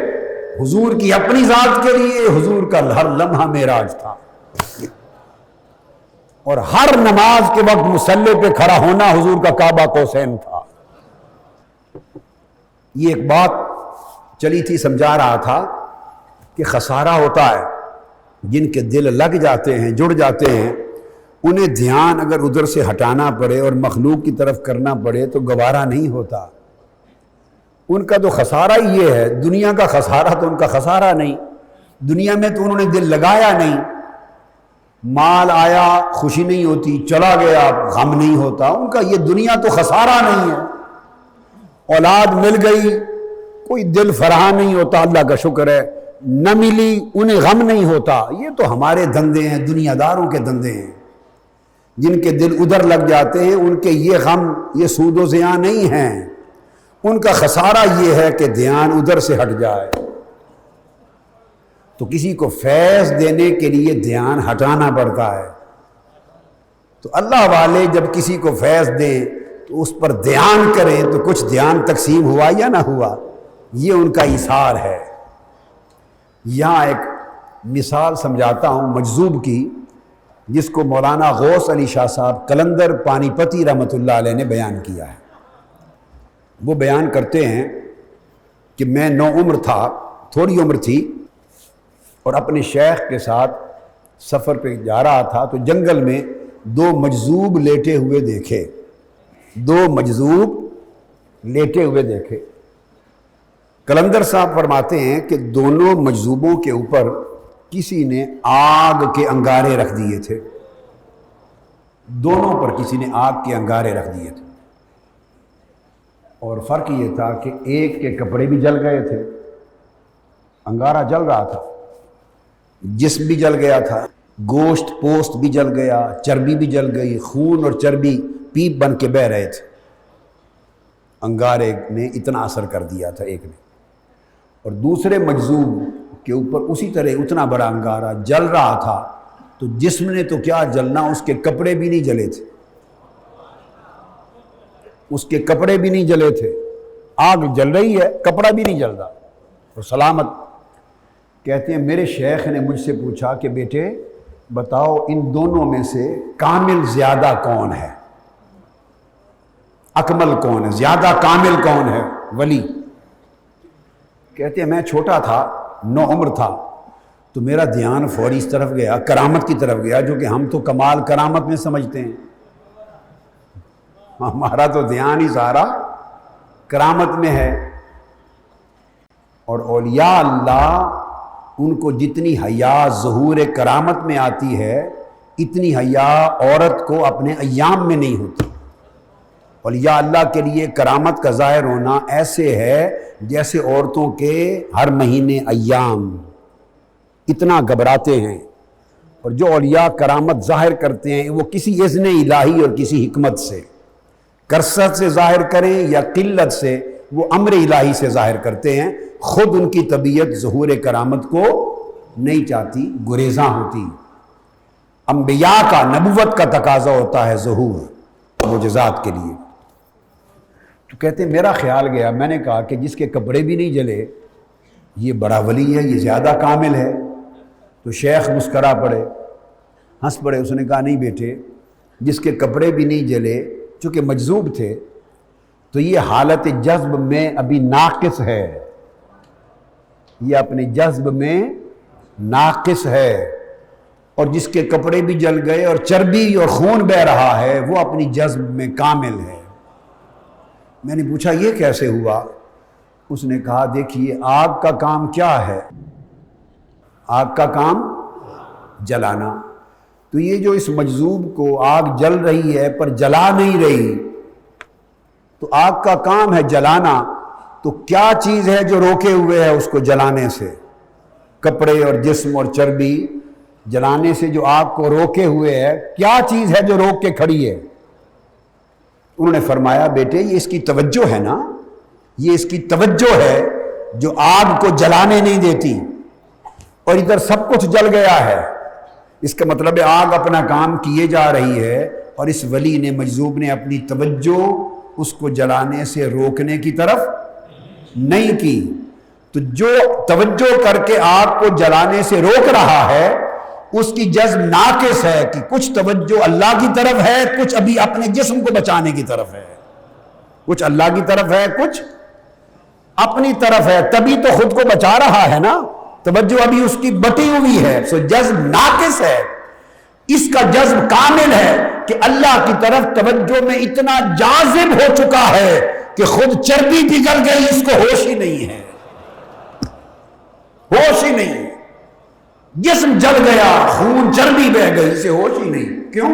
کہ توجہ ادھر اتنی جذب ہو گئی کہ اپنا ہوش نہ رہا، اس کا ہوش کچھ ادھر ہے، کچھ توجہ اپنی طرف ہے، تو وہ ناقص ہے۔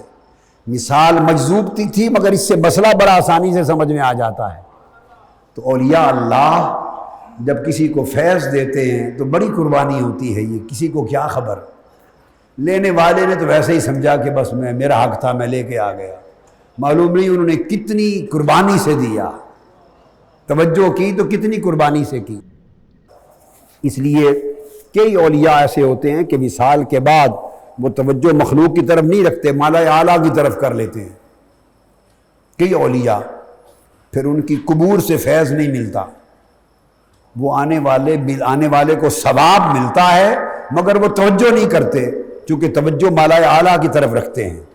کئی اولیاء اس طبیعت کے ہوتے ہیں، اور کئی اولیاء جو بڑے کامل اونچے ہوتے ہیں، وہ جو عمر بھر قربانی کی عادت پڑی ہوتی ہے، وہ بعد از وصال بھی اثار کرتے رہتے ہیں، تو وہ بعد از وصال بھی مالائے اعلیٰ کی طرف بھی مست رہتے ہیں، اور ہر آنے والے کو بقدر نصیب اس کو حصہ بھی دیتے رہتے ہیں۔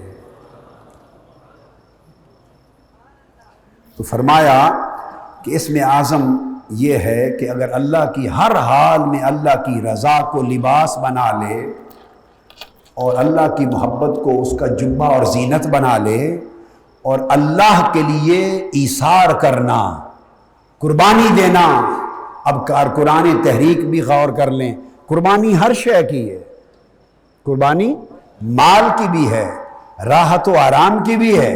اگر آرام نہیں مل رہا، جگہ تھوڑی ہے، ساتھ والا سو گیا، آپ کہہ رہے ہیں میں کتنے سوواں، تو ہی ساری ٹنگاں پھیلاتے ساری جگہ تو قابو کر لی تو میرے واسطے جگہ ہی نہیں۔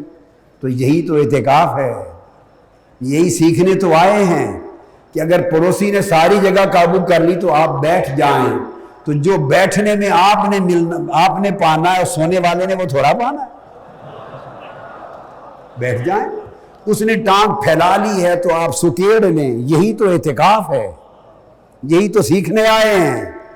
قربانی دینا، مال کی قربانی، جان کی قربانی، وقت کی قربانی۔ کتنے لوگ ہیں آپ میں سے جو نام لیتے ہیں رفاقت کا، حسن اولئک رفیقا، اچھے رفیق بننا چاہتے ہیں۔ کتنے لوگ ہیں جو وقت کاروبار کو دیتے ہیں، روزگار کو دیتے ہیں، مال دنیا کمانے کو دیتے ہیں، بیوی بچوں کو دیتے ہیں۔ تناسب کریں اس میں سے کتنے پرسنٹیج وقت اللہ کے دین کی اقامت کو دیتے ہیں،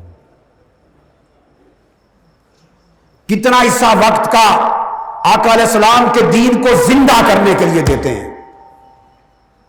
دین نبوی، دین محمدی، جس پر ہر سمت سے حملے ہیں، کافروں کے، فاسقوں کے، منافقوں کے، حکمرانوں کے، عیاروں کے، بکاروں کے، بے شرموں کے، بے حیاؤں کے، ہر سمت حملے ہیں۔ ایک دین مبین ہے جس کو لاش بنانے کی کوشش ہو رہی ہے، غیرت دین نکالی جا رہی ہے، اقدار دین مسمار کی جا رہی ہے، لوگوں کو دین کے شعار سے ہٹایا جا رہا ہے، حکمران بے حمیت بے غیرت ہو گئے ہیں، سیاستدان ان کے اندر دین اور ایمان کی رمق نہیں، دنیا کے کتے ہو گئے ہیں، مال کے طالب، عہدے کے طالب، دنیا کے طالب، حکومت کے طالب، سلطنت کے طالب۔ جب لوگوں کے پاس جاتے ہیں قرآن شریعت دین کی بات کرتے ہیں، مگر دین کے لیے کیا کیا ہے؟ اگر کچھ نہیں ہوتا اس جگہ پر تو کتنوں نے ٹھوکر ماری ہے۔ یہی سوال یہ ہے، دنیا حقیر اور ذلیل بھی ہے اور اتنی لذیذ بھی ہے کہ جس کے منہ کو لگ جائے وہ ایک رتی بھی نہیں چھوڑتا، لات نہیں مارتے ان چیزوں کو۔ تو یہ دین قربانی مانگتا ہے، دین قربانی مانگتا ہے۔ آپ اس میں مال کی قربانی بھی ہے۔ مال کمانے والوں، کارکنوں، سوچو کتنے ہیں کہ اپنا مال کا کتنا حصہ اللہ کے دین کی اقامت پہ خرچ کرتے ہیں؟ پوچھا جائے گا اپنے مال کا کتنا حصہ اپنے قریبی رشتہ داروں، غریبوں، محتاجوں اور ضرورت مندوں پہ خرچ کرتے ہیں، پوچھا جائے گا۔ حضور کا دین پکار رہا ہے، کتنا وقت کا کتنا حصہ اس دین کو دیتے ہیں؟ یہ تحریک، یہ مشن اسی لیے ہے، رفاقت اسی لیے ہے، میرے ہاتھ چومنے کے لیے تو نہیں ہے۔ کیا فائدہ میرے ہاتھ چومنے کا؟ میرے ہاتھ چومنے سے تو کچھ نہیں ملے گا آپ کو، اس لیے کہ نہ یہ ہاتھ چومنے کے قابل۔ یہ اس دن پتہ چلے گا ان ہاتھوں کا جن کو چومتے ہیں کہ جس دن پتہ نہیں دوزخ میں جل رہے ہوں گے، یہ کیا حال ہوگا۔ تو پردہ ڈالا ہوا ہے، آپ اچھا سمجھتے ہیں، خدا جانے قیامت کے دن جب پردے اٹھیں گے تو پتہ نہیں کیا حال ہوگا۔ گھسیٹا جا رہا ہوگا، ٹھوکریں ماری جا رہی ہوگی، میں اپنی بات کر رہا ہوں، دوزخ میں پھینکیں گے، دوزخ بھی دھکے دے دے گی کہ یہ تو اتنا برا ہے کہ میں بھی نہیں رکھتی اس کو۔ یہ آپ کے گمان ہیں، آپ اچھا جانتے ہیں، ہاتھ چومتے ہیں تو یہ کیا، اس سے ہاتھ چومنے سے دین زندہ ہو جائے گا؟ میرے نام کے نعرے لگاتے ہیں تو نعرے جرأت بہادری وغیرہ اس قسم کے نعروں سے دین زندہ ہو جائے گا؟ عملی قربانی چاہتا ہے دین کی زندگی، دین کی اقامت۔ کتنا وقت دیتے ہیں کارکن روزانہ، کتنا وقت دین کی دعوت پہ خرچ کرتے ہیں، کتنا مال فروغ دعوت پہ خرچ کرتے ہیں، کتنی جان کو تکلیف دیتے ہیں دین کی اقامت کے لیے، کتنا جگرتا کرتے ہیں، کتنا جاگتے ہیں دین کے لیے۔ حساب کیا جائے گا۔ حضور کا بڑا حق ہے اس امت پر، حضور ساری زندگی دین کے لیے، امت کے لیے جاگے ہیں۔ مجھے وہ ایک جملہ نہیں بھولتا ام المومنین حضرت عائشہ صدیقہ کا، مجھے رلا دیتا ہے ایک جملہ، کہ جب آقا علیہ الصلوۃ والسلام کا جسم اطہر ظاہری کمزوری آ گئی اور آپ نفل بیٹھ کے پڑھنے لگے، میرے آقا نفل بیٹھ کے پڑھنے لگے، ام المومنین عائشہ صدیقہ رضی اللہ تعالیٰ عنہ نے فرمایا اس امت نے حضور کو کمزور کر دیا۔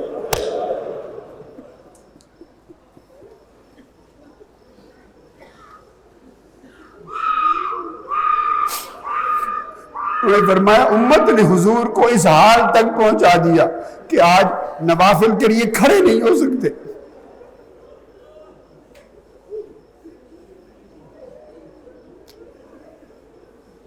اس ایک جملے پہ غور کریں، 3 سال شیب ابی طالب میں حضور اپنا پورا خانوادہ لے کے قید رہے۔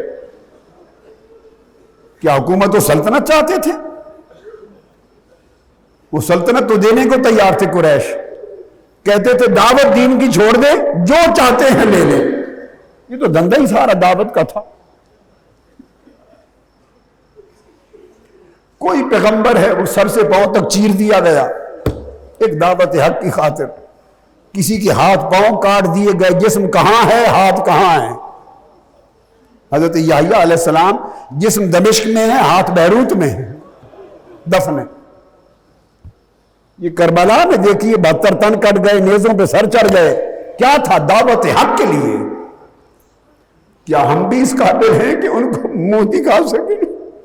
ہم نے کیا کیا ہے دین کی دعوت اور اقامت کے لیے؟ حضور کے دین کو زندہ کرنے، فروغ دینے کے لیے ہم نے کیا کیا؟ کوڑے کھائے؟ وہ جملہ یاد کریں نا جو امام احمد بن حنبل کا سنایا تھا، کہ جب پوچھا خواب میں آئے تو پوچھا اللہ نے کیا آپ سے کیا؟ فرمایا مجھے قریب بلا کے پوچھا احمد بن حنبل میرے لیے تو نے ماریں کھائی تھی نا؟ جی ہاں، باری تعالیٰ کوڑے کھائے تھے۔ تو آج ان کوڑوں کا صلہ لے، فرشتوں کو فرمایا پردہ درمیان سے ہٹا دو، احمد بن حنبل مجھے تک لے، جی بھر کے میرا مکھڑا تک لے۔ یہ تکلیفوں سے اجر ملتے ہیں، دعوت حق سے ملتے ہیں، ساتھ عبادت اور صالحیت اور تقوی اور پرہیزگاری اور اخلاص۔ سب کارکنان کے لیے جذبہ، دین کی خدمت کا جذبہ لے کر اٹھو اور مرتے دم تک لمحہ لمحہ اس فکر کی سرشاری میں بسر کرو۔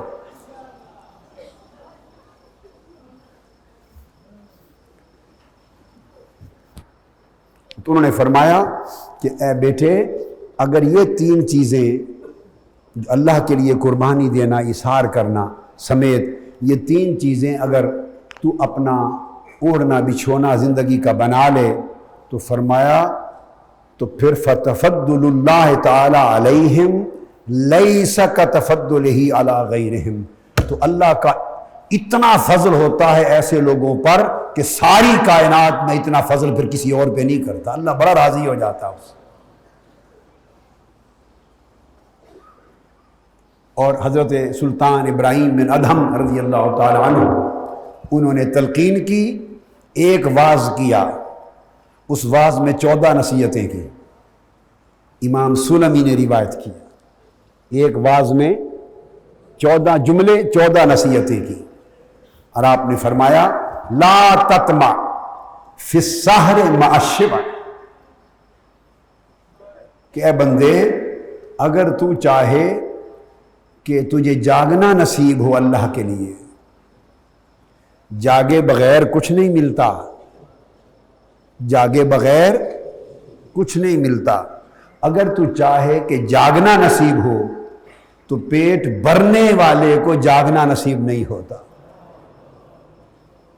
جو پیٹ بھر کے کھایا کرے اسے جاگنا نصیب نہیں ہوتا۔ سمجھ آئی ہے بات کی؟ ایک جملے میں ایک زندگی کا پورا عنوان دے دیا۔ پیٹ بھر کے کھانے والوں کو جاگنا نصیب نہیں ہوتا۔ دوسری بات فرمائی وَلَا تَطْمَعْ فِي الْحُزْنِ مَعَ كَثْرَةِ النَّوْمِ، اور اگر چاہے کہ تجھے اللہ کا غم نصیب ہو، اللہ کا اور آخرت کا غم مل جائے، تو زیادہ سونے والوں کو وہ آخرت کا اور مولا کا غم نہیں ملتا، زیادہ سونے والوں کو آخرت کا غم نہیں ملتا۔ وَلَا تَطْمَعْ فِي الْخَوْفِ لِلَّهِ مَعَ الرَّغْبَةِ فِي الدُّنْيَا، اور اگر تو چاہے کہ تجھے اللہ کا خوف نصیب ہو جائے تو اللہ کا خوف دنیا کی رغبت لالچ رکھنے والوں کو نہیں ملا کرتا، اللہ کا خوف دنیا سے رغبت اور دنیا کا حرص لالچ رکھنے والوں کو نہیں ملا کرتا۔ پھر دل کو رغبت دنیا سے پاک کرنا ہوگا۔ میں ہمیشہ جملہ بولا کرتا ہوں کہ یہ کہ دنیا میں رہیں، دنیا میں رہیں، پر دنیا آپ میں نہ رہے۔ آپ دنیا میں رہیں مگر دنیا آپ میں نہ رہے۔ خود دنیا میں رہیں مگر دنیا کو خود میں نہ رہنے دیں۔ تو رغبت دنیا اگر رکھے تو خوف الہی نہیں ملتا۔ پھر فرمایا وَلَا تَطْمَعْ فِي الْأُنْسِ بِاللَّهِ مَعَ الْأُنْسِ بِالْمَخْلُوقِينَ، اور اگر مخلوقات کا اور دنیا والوں کا اگر محبت اور انس دل میں ہو تو اللہ کا انس دل میں نہیں آتا۔ میں نے کہا تھا دو محبتیں، اللہ کی بھی اور اس کے غیر کی بھی محبت ایک دل میں جمع نہیں ہوتی، جیسے ایک کمرے میں دو سوکنے نہیں رہتی، اس طرح اللہ کی اور غیر کی محبت ایک دل میں جمع نہیں ہوتی۔ فرمایا پھر پانچواں وَلَا تَطْمَعْ فِي إِلْهَامِ الْحِكْمَةِ مَعَ تَرْكِ التَّقْوَى، اگر تو چاہے کہ تجھ پر الہام ہو، حکمت کا الہام ہو، اسرار کھلیں اور اللہ کی طرف سے القاء ہو، الہام ہو، مالا اعلیٰ کے راز کھلیں، اوپر سے غیبی باتیں تیرے دل پر اتریں اور وہ معلومات ملیں، اگر تو یہ الہام حکمت چاہے تو تقوی پرہیزگاری ترک کر کے الہام نہیں نصیب ہوتے، پھر تقوی پرہیزگاری کی زندگی اختیار کرنی پڑتی ہے۔ اور تقوی پرہیزگاری کھانے میں بھی ہے، پینے میں بھی ہے، بولنے میں بھی ہے، آنکھوں میں بھی ہے، پیٹ میں بھی ہے، چلنے میں بھی ہے، معاملے میں بھی ہے، پوری زندگی کے ہر ظاہر و باطن میں تقوی ہے۔ پھر فرمایا وَلَا تَطْمَعْ فِي الصِّحَةِ فِي أُمُورِكَ مَعَ مُوَافَقَةِ الظُّلَمَةِ، فرمایا کہ اگر تو چاہے کہ تیرے امور سیدھے ہو جائیں اللہ کی اطاعت میں، اس کی بندگی میں، اس کی محبت میں، اس کی رضا کے مطابق تیرے امور کو صحت اور سلامتی نصیب ہو جائے، تو پھر مع موافقت الظلمہ، تو وہ جو ظالم لوگ ہیں اور گناہگار لوگ، ظالم لوگ ہیں، نافرمان لوگ ہیں، دنیا پرست لوگ ہیں، ان کے ساتھ موافقت رکھ کر امور اللہ کے ساتھ سیدھے نہیں ہوتے۔ اور اگر تو چاہے وَلَا تَطْمَعْ فِي حُبِّ اللَّهِ مَعَ مَحَبَّةِ الْمَالِ وَالشَّرَفِ، اگر تو چاہے کہ اللہ کی محبت مل جائے تو مال و دولت اور عہدہ و منصب اور شرف و عزت، اس کی محبت کا اگر تو طالب ہے تو اللہ کی محبت نہیں ملے گی۔ شرف و منصب اور مال و دولت کی محبت کی اگر طلب دل میں ہو تو اس دل میں اللہ کی محبت نہیں آئے گی۔ ولا تطمع فی لین القلب مع الجفاء للیتیم والارملۃ والمساکین، اور اگر تو چاہے کہ تجھے دل کی نرمی نصیب ہو جائے، تیرا دل نرم ہو، تو فرمایا یتیموں، غریبوں، بے سہاروں، مسکینوں پر بے رحمی کر کے دل کی نرمی نصیب نہیں ہوتی۔ ان سے جفا کر کے، جو غریب، یتیم، مسکین اور کمزور لوگ ہیں، اگر ان سے آپ ایسے کڑوے ہو جائیں اور انہیں کھانے کو دوڑیں اور ان کے ساتھ آپ کا رویہ جفا کا ہو، زیادتی کا ہو، ظلم کا ہو، بے نیازی کا ہو، أَرَأَيْتَ الَّذِي يُكَذِّبُ بِالدِّينِ فَذَلِكَ الَّذِي يَدُعُّ الْيَتِيمَ وَلَا يَحُضُّ عَلَىٰ طَعَامِ الْمِسْكِينِ، دین کو جھٹلانے والا وہ ہے جو یتیموں مسکینوں کو دھکے دیتا اور ان کے کھانے کی فکر نہیں کرتا، وہ دین کو جھٹلانے والا۔ اگر غریبوں مسکینوں کے ساتھ اگر تیری جفا کا طریقہ ہے تو اللہ تیرے دل کو کبھی نرمی کی نعمت عطا نہیں کرے گا۔ وَلَا تَطْمَعْ فِي الرِّقَّةِ مَعَ فُضُولِ الْكَلَامِ، اور اگر چاہے کہ تجھے رقت نصیب ہو جائے، رقت اور گریہ و زاری نصیب ہو جائے، تو لغو اور فضول باتیں کرنے والی عادت سے دل کو رقت نصیب نہیں ہوتی۔ زبان کو بند رکھنا سیکھ، کم بولنا سیکھ، فضول گفتگو نہ کر، پھر دل کو رقت نصیب ہوگی۔ وَلَا تَطْمَعْ فِي رَحْمَةِ اللَّهِ مَعَ تَرْكِ الرَّحْمَةِ لِلْمَخْلُوقِينَ، فرمایا اور اگر تو چاہے کہ اللہ کی رحمت ملے تو اللہ کی مخلوق پہ رحمت نہ کر کے اللہ کی رحمت کا طلبگار نہ بن۔ اگر چاہتا ہے اللہ کی رحمت ملے تو اللہ کی مخلوق پہ خود رحمت کیا کر، اللہ کی مخلوق پر خود رحمت کیا کر۔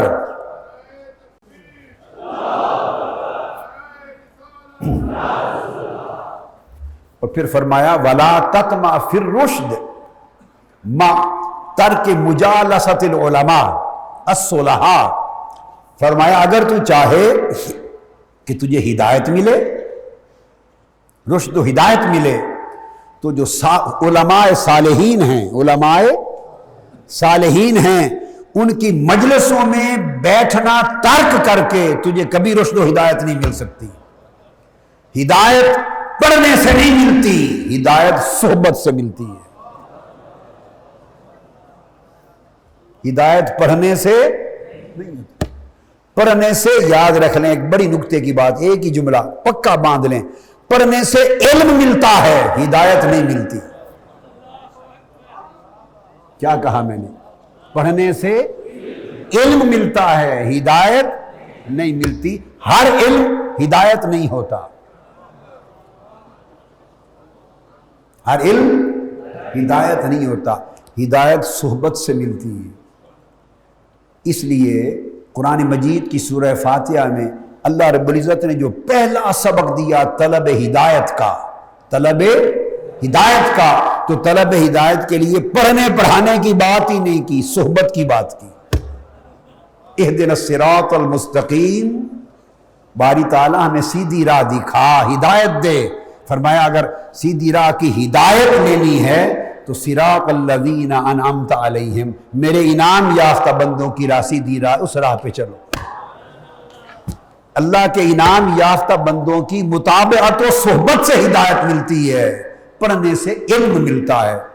علم کبھی باعث ہدایت ہو جاتا ہے، کبھی باعث ضلالت ہو جاتا ہے، کبھی باعث گمراہی ہو جاتا ہے۔ اس لیے شیخ اکبر نے کہا العلم الحجاب الاکبر، علم خود سب سے بڑا حجاب ہے بندے اور اللہ کے درمیان، علم خود حجاب ہو جاتا ہے۔ اور پھر فرمایا اچھی صحبت اختیار کر صالح علماء کی۔ آقا علیہ السلام سے پوچھا گیا کہ یا رسول اللہ صلی اللہ علیہ وسلم پھر اچھے جلساء کون ہیں، کن کی مجلس اختیار کیا کریں، کن کی صحبت اور مجلس بولیے اختیار کیا کریں، کن کی صحبت میں بیٹھا کریں، کن کی مجلس میں بیٹھا کریں؟ تین باتیں فرمائیں۔ کیا؟ 3 باتیں فرمائیں. فرمایا ان لوگوں کی مجلس میں اور صحبت میں بیٹھا کرو کہ جن کے چہرے کو دیکھو تو اللہ یاد آ جائے. فرمایا کہ رؤیتہم تذکرکم اللہ، ان کو اگر دیکھو تو اللہ یاد آ جائے، اور اگر ان کو سنو تو علم و حکمت میں اضافہ ہو جائے. ان کو سنو تو علم، حکمت اور بصیرت و معرفت میں اضافہ ہو جائے، اور ان کے اعمال اور زندگی کو دیکھو تو آخرت یاد آ جائے. فرمایا جن میں یہ 3 چیزیں دیکھو ان کی صحبت و مجلس میں بیٹھا کرو. یعنی منطق ہو، ان کا بولنا، نطق ان کا بولنا آپ کے علم اور معرفت میں اضافہ کرے. ان کو دیکھنا اللہ کی یاد دلا دے، اور ان کے اعمال اور زندگی کو دیکھنا آخرت کو یاد کرا دے. یہ جلساء ہے. تو ہدایت صحبتوں سے ملتی ہے، ہدایت صحبتوں. اس لیے اہل اللہ طویل سفر کر کے صرف صحبت کے لیے جاتے، گھنٹوں بیٹھے رہتے مجالس میں، صحبتوں میں، نہ پوچھتے نہ سوال کرتے نہ بولتے، چپ بیٹھے رہتے صرف صحبت کے لیے.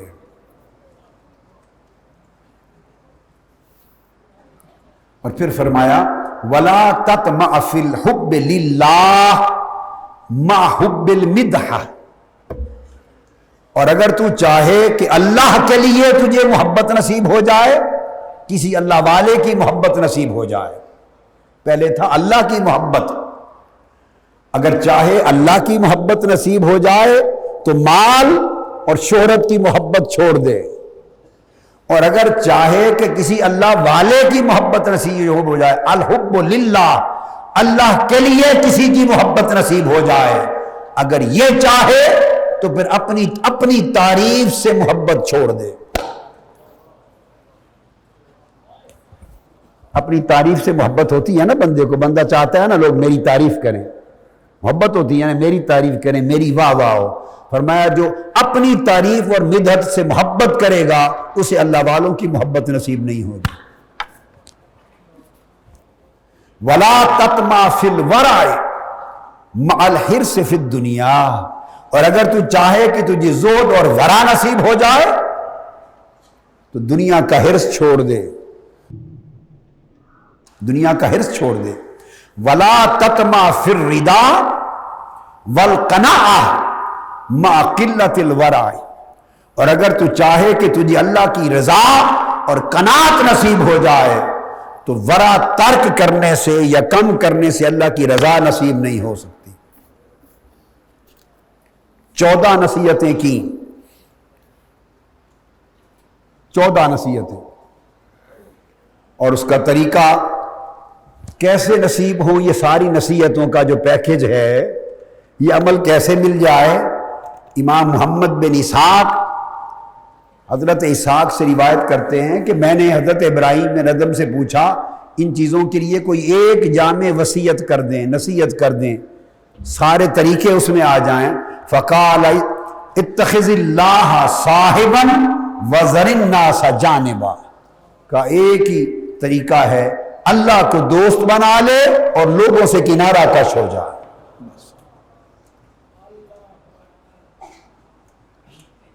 اللہ کو اپنا صاحب بنا لے اور مخلوق کو ایک جانب کر دے.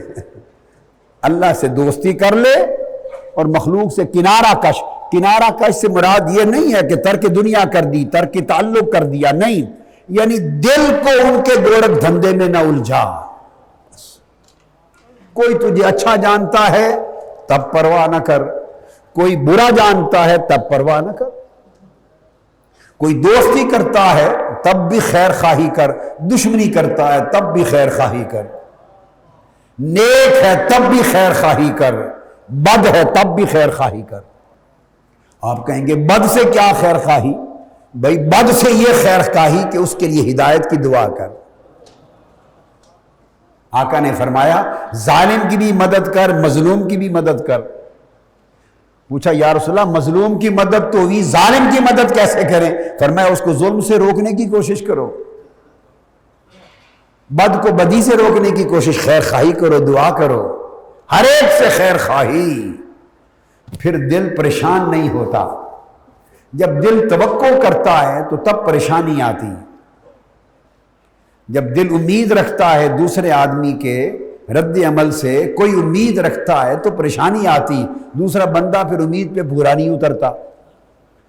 آپ نے کسی کے ساتھ بھلائی کی، امید رکھے وہ بھی بھلائی کرے، اس نے بھلائی نہ کی، پھر آپ کو دکھ ہو گیا، وہ جی بڑا دکھ ہویا، اس سے بہت دکھ ہو گیا، میں ساری زندگی اس سے بھلائی کرتا رہا، وہ بے حیا نکلا، اس نے میرے ساتھ ایک ہی موقع آیا تو مجھے بھلائی نہیں کی۔ قربان جائیں آپ ہی کی بھلائی پر، تو آپ بھلائی لینے کے لیے کرتے رہے، نہیں وہ تو بھلائی نہ رہی، بھلائی وہ ہے جو اللہ کے لیے کی جائے، اور کی جائے اور بھول دی جائے، بلا دی جائے۔ وَذَرِ النَّاسَ جَانِبًا، بھلائی کر اور لوگوں کو ایک طرف کر دے، وہ آپ کو گالی دیتے ہیں تب پرواہ نہ کر، تعریف کرتے ہیں تب پرواہ نہ کر، دھیان میں ہی نہ رکھ۔ حضور داتا گنج بخش علی حجویری رضی اللہ تعالیٰ عنہ فرماتے ہیں کہ میں نے ایک آدمی سے پوچھا، طبقہ ملامتیہ میں سے ایک فقیر ملا، طبقہ ملامتیہ میں سے، میں نے اس فقیر سے پوچھا، صوفی سے، یہ تم کیا کرتے ہو؟ ایسے ظاہری طور پر ایسے برے کام کرتے ہو، ظاہری طور پر ایسے کام کرتے ہو جو شریعت میں تو حرام نہیں ہوتے، شریعت میں تو حرام نہیں ہوتے، مگر دیکھنے والا سمجھتا ہے کہ برا کام ہے، حرام ہے، وہ پھر تمہیں برا بھلا کہتے ہیں، تم ایسا کیوں کرتے ہو؟ مثلا طبقہ ملامتی میں ایک فقیر، میں ایک مثال دوں، اس کی مثال کیسے ہے؟ مثلا وہ ایک سفر سے آیا لمبے سفر سے، بلخ پہنچا، تو ابھی شہر میں پہنچا ہی تھا، رمضان کے دن تھے، بہت لوگ اس کے استقبال کے لیے جمع ہوئے کہ اللہ کا ولی آیا ہے۔ جب دیکھا کہ بہت سے لوگ استقبال کے لیے آئے ہیں، ہجوم ہے، نعرے لگانے کے لیے کھڑے ہیں، استقبال کے لیے کھڑے ہیں، بہت لوگ جوش میں ہیں، اس نے ایک روٹی کا ٹکڑا جیب سے نکالا اور کھا لیا۔ دن کا وقت تھا، رمضان کے دن تھے، ماہ رمضان کے، بس وہ سارے استقبال والے اس کو برا بھلا کہتے، گالیاں دیتے ہوئے واپس چلے گئے۔ اس نے کہا یہ اللہ کا ولی روزہ ہی نہیں رکھا، روزہ ہی نہیں رکھا، یہ وہ خوش ہو گیا۔ جب گھر پہنچا تو کسی مرید عقیدت مند نے پوچھا یہ آپ نے کیوں کیا؟ لوگ برا بھلا کہہ رہے ہیں، اس نے اسی لیے تو کیا کہ مجھے برا بھلا کہیں،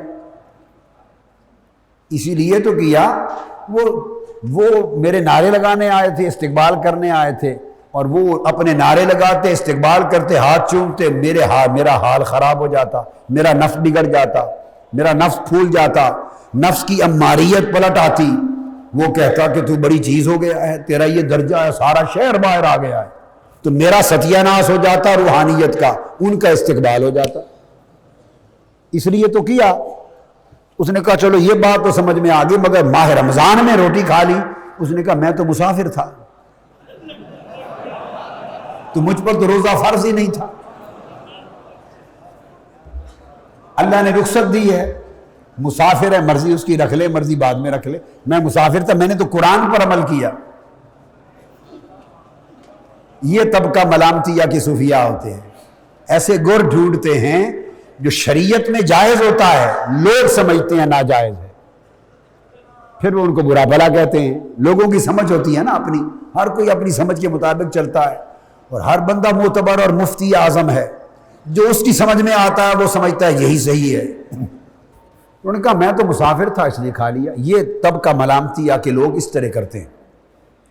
تو حضور داتا گنج بخش فرماتے ہیں تو مجھے ایک فقیر ملا، اللہ والا ولی، طبقہ ملامتیہ سے، تو میں نے اس سے پوچھا تم ایسا کیوں کرتے ہو؟ اخلاص کی بحث میں لکھتے ہیں، ایسا کیوں کرتے ہو؟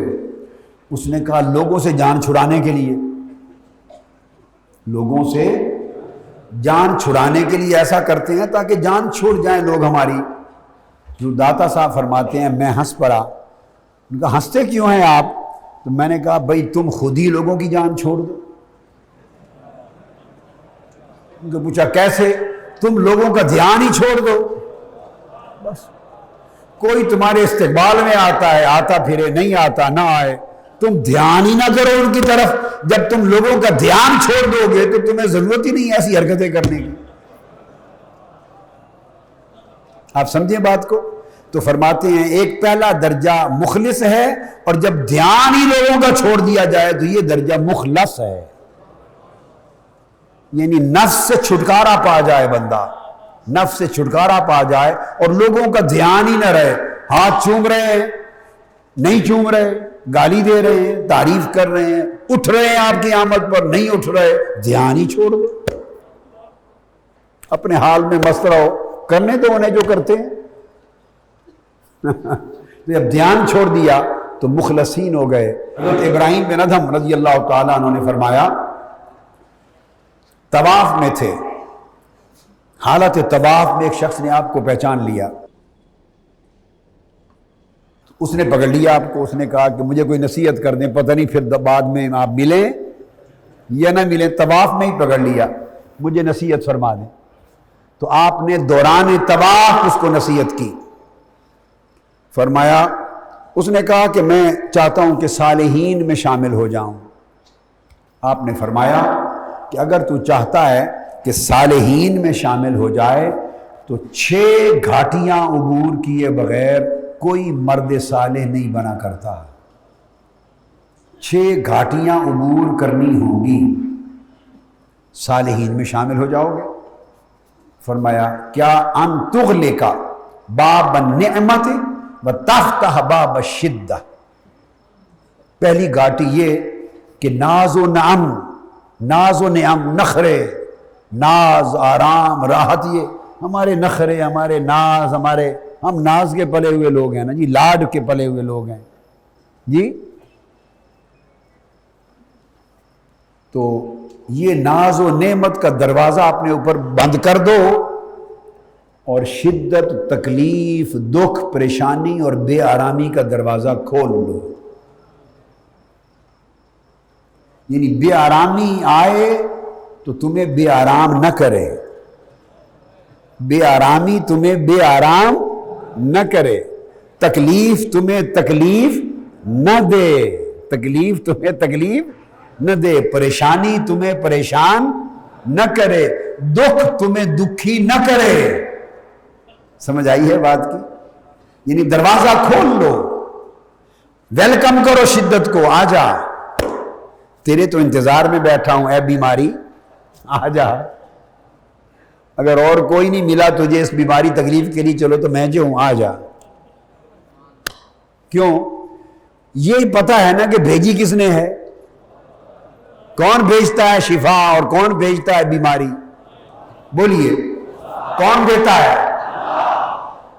تو مزہ تو نہ ہوا کہ محبوب پکائے تو اچھا ذائقے دار سالن بن جائے تو واہ واہ کرے، اسی محبوب سے ذرا مرچیں نمک زیادہ پڑ جائے تو پھر پھینک دے، تو محبت تو نہ ہوئی۔ بھئی محبوب تو پھیکا پکا دے، کڑوا پکا دے، جو چاہے جیسا پکا دے، اگر محبت ہے تو واہ واہی ہوتی ہے، کیا واہ واہی ہوتی ہے نا اگر محبت ہو۔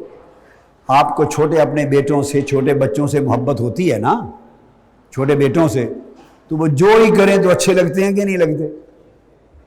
بولیے، اچھے لگتے ہیں نا؟ تو کیا کرتے ہیں وہ چھوٹے چھوٹے جو کچھ کرتے ہیں پیارے لگتے ہیں، ہر کسی کو اپنی اولاد ایسے ہی لگتی ہے نا جی۔ وہ ایک بچہ تھا تو وہ چھوٹا سا تھا، تو اس کی ماں بھی بیٹھی تھی، یہ واقعہ ہمارا دیکھا ہوا، یعنی ذاتی مشاہدہ ہے۔ تو کوئی عورت ملنے کے لیے آئی ہوئی تھی اس کی ماں کو، اس کی سہیلی ملنے کے لیے آئی ہوئی تھی، تو وہ بوڑھی عورت تھی نہ، وہ نانی تھی، نانی بیٹھی تھی، نانی۔ تو وہ چھوٹا جو بچہ تھا وہ شرارتیں کرتا تھا، شرارتی تھا، تو وہ اس عورت پہ آ کے تھوکتا تھا، کبھی اس کو مکے مارتا تھا، کبھی اس کا برقع کھینچتا تھا۔ چھوٹے بچے جیسے شرارتیں کرتے ہیں۔ پنجابی زبان کے جنگ کا یہ واقعہ ہے، تو میں اگلی بات جنگ کی پنجابی میں سناؤں گا۔ اچھا، تو وہ کہنے لگی وہ عورت جس کو کبھی تھوکے پھینکتا، کبھی اس کا برقع کھینچتا، کبھی اس کو مکہ مارتا، چھوٹے بچے تھے ایسے شرارت کر رہے تھے. اس عورت نے کہا اس اپنی سہیلی کو کہ اس کا نام تھا ہاجرہ. اس نے کہا تھا بھئی ہاجرہ بہن من نہ من اس بچے نو کوئی رولا ہے، اس بال نو کوئی رولا ہے. من نہ من اس بال نو کوئی رولا مراد مطلب ہے اس کو کچھ اس کو ہے، کوئی قابل علاج ہے. یہ وہ جب یہ کہے وہ اس کو کہے نہیں یہ تو میری بیٹی دا پتر ہویا، یہ تو میری بیٹی دا بیٹا پوتر ہے، تو میرا نواز ہے، میری فلانی بیٹی دا پوتر ہے. وہ پھر کہے نہیں اس نے تو کوئی رولا ہے ویک کردہ کہ نہیں یہ تو میری بیٹی دا بیٹا. اس آکھے میں اے تینوں کتھے آکھیا بھی تیری بیٹی دا پوتر نہیں، میں تو وہ دا عمل ویک کیا دی میں انہوں کوئی رولا ہے. مطلب ہے وہ بچہ تھوک پھینک رہا ہے، اس کے مکے مار رہا ہے، اس کا برقع اتار رہا ہے، وہ نانی ہے، اس کو پھر بھی اچھا لگ رہا. اس کو نانیوں دادیوں کا یہی کام ہوتا ہے نا، نانے دادے نانیاں دادیاں مائیں یہی کرتی ہیں نا. کیوں؟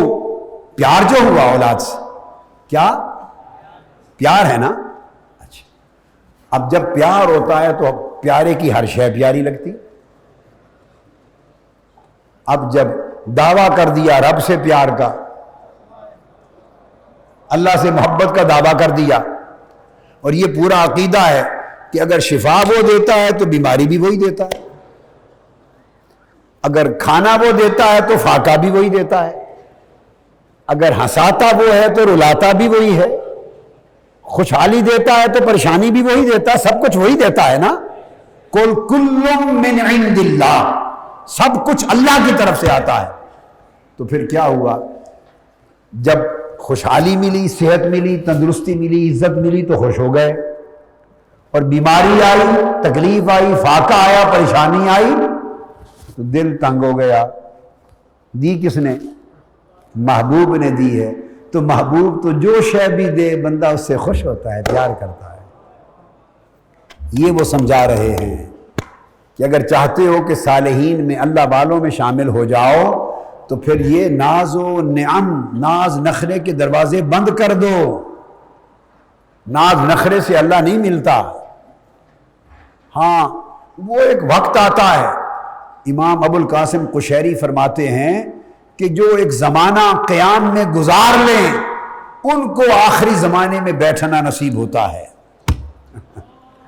ہائے ہائے، جو قیام میں زمانہ گزار لیں ان کو جلسہ نصیب ہوتا ہے، ان کو پھر بیٹھنے کا موقع دیا جاتا ہے.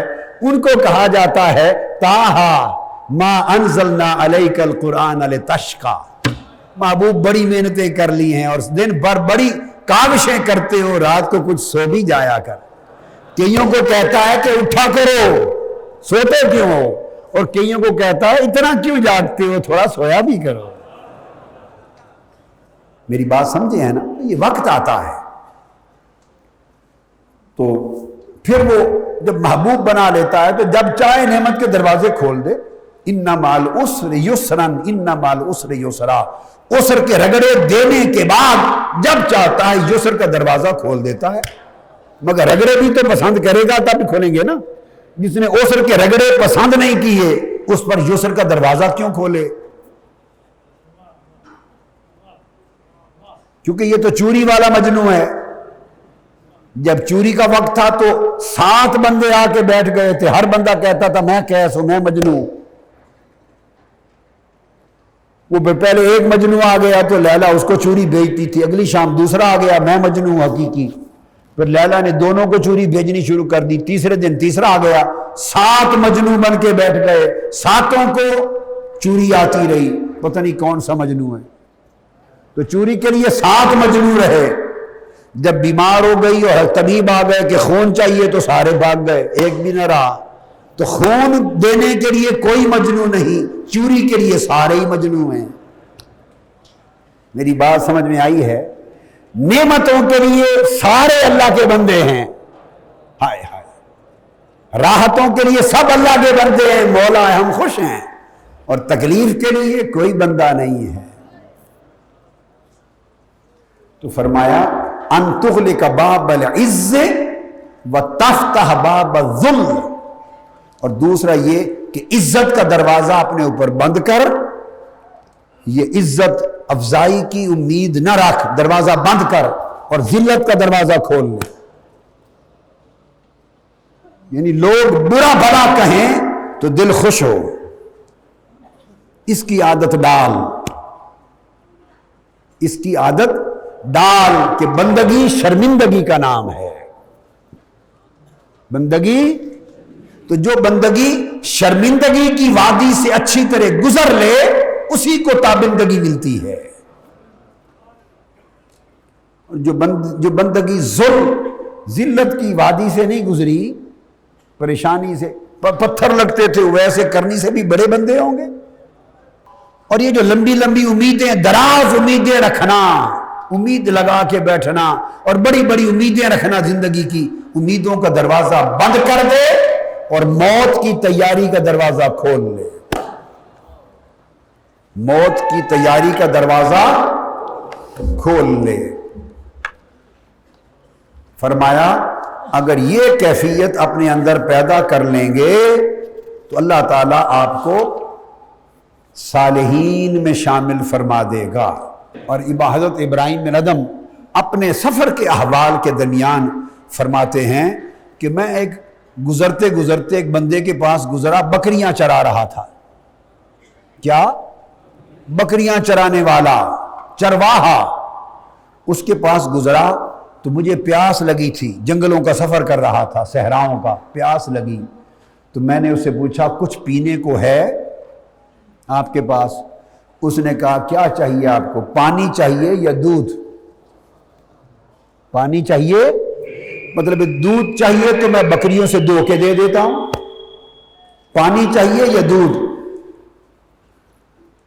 کیا چیز آپ کو پسند ہے؟ میں نے کہا نہیں مجھے پانی دے دو۔ اس کے پاس پانی نہیں تھا، دودھ تو تھا بکریوں کی صورت میں، پانی نہیں تھا۔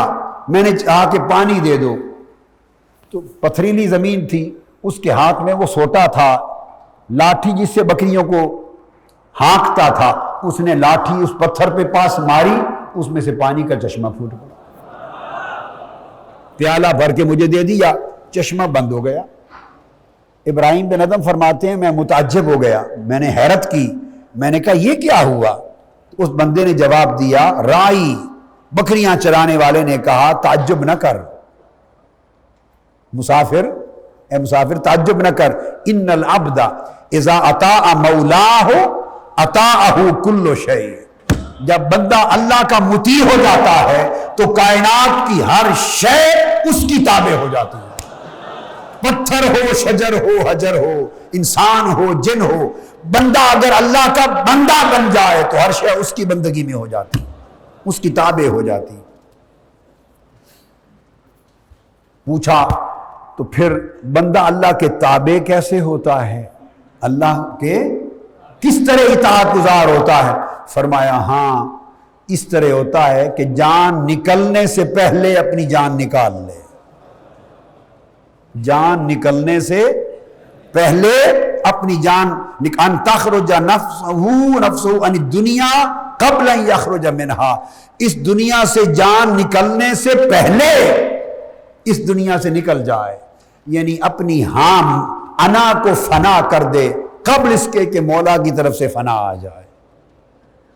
اس کو کہتے ہیں موتو قبل ان تموتو، مرنے سے پہلے مر جاؤ۔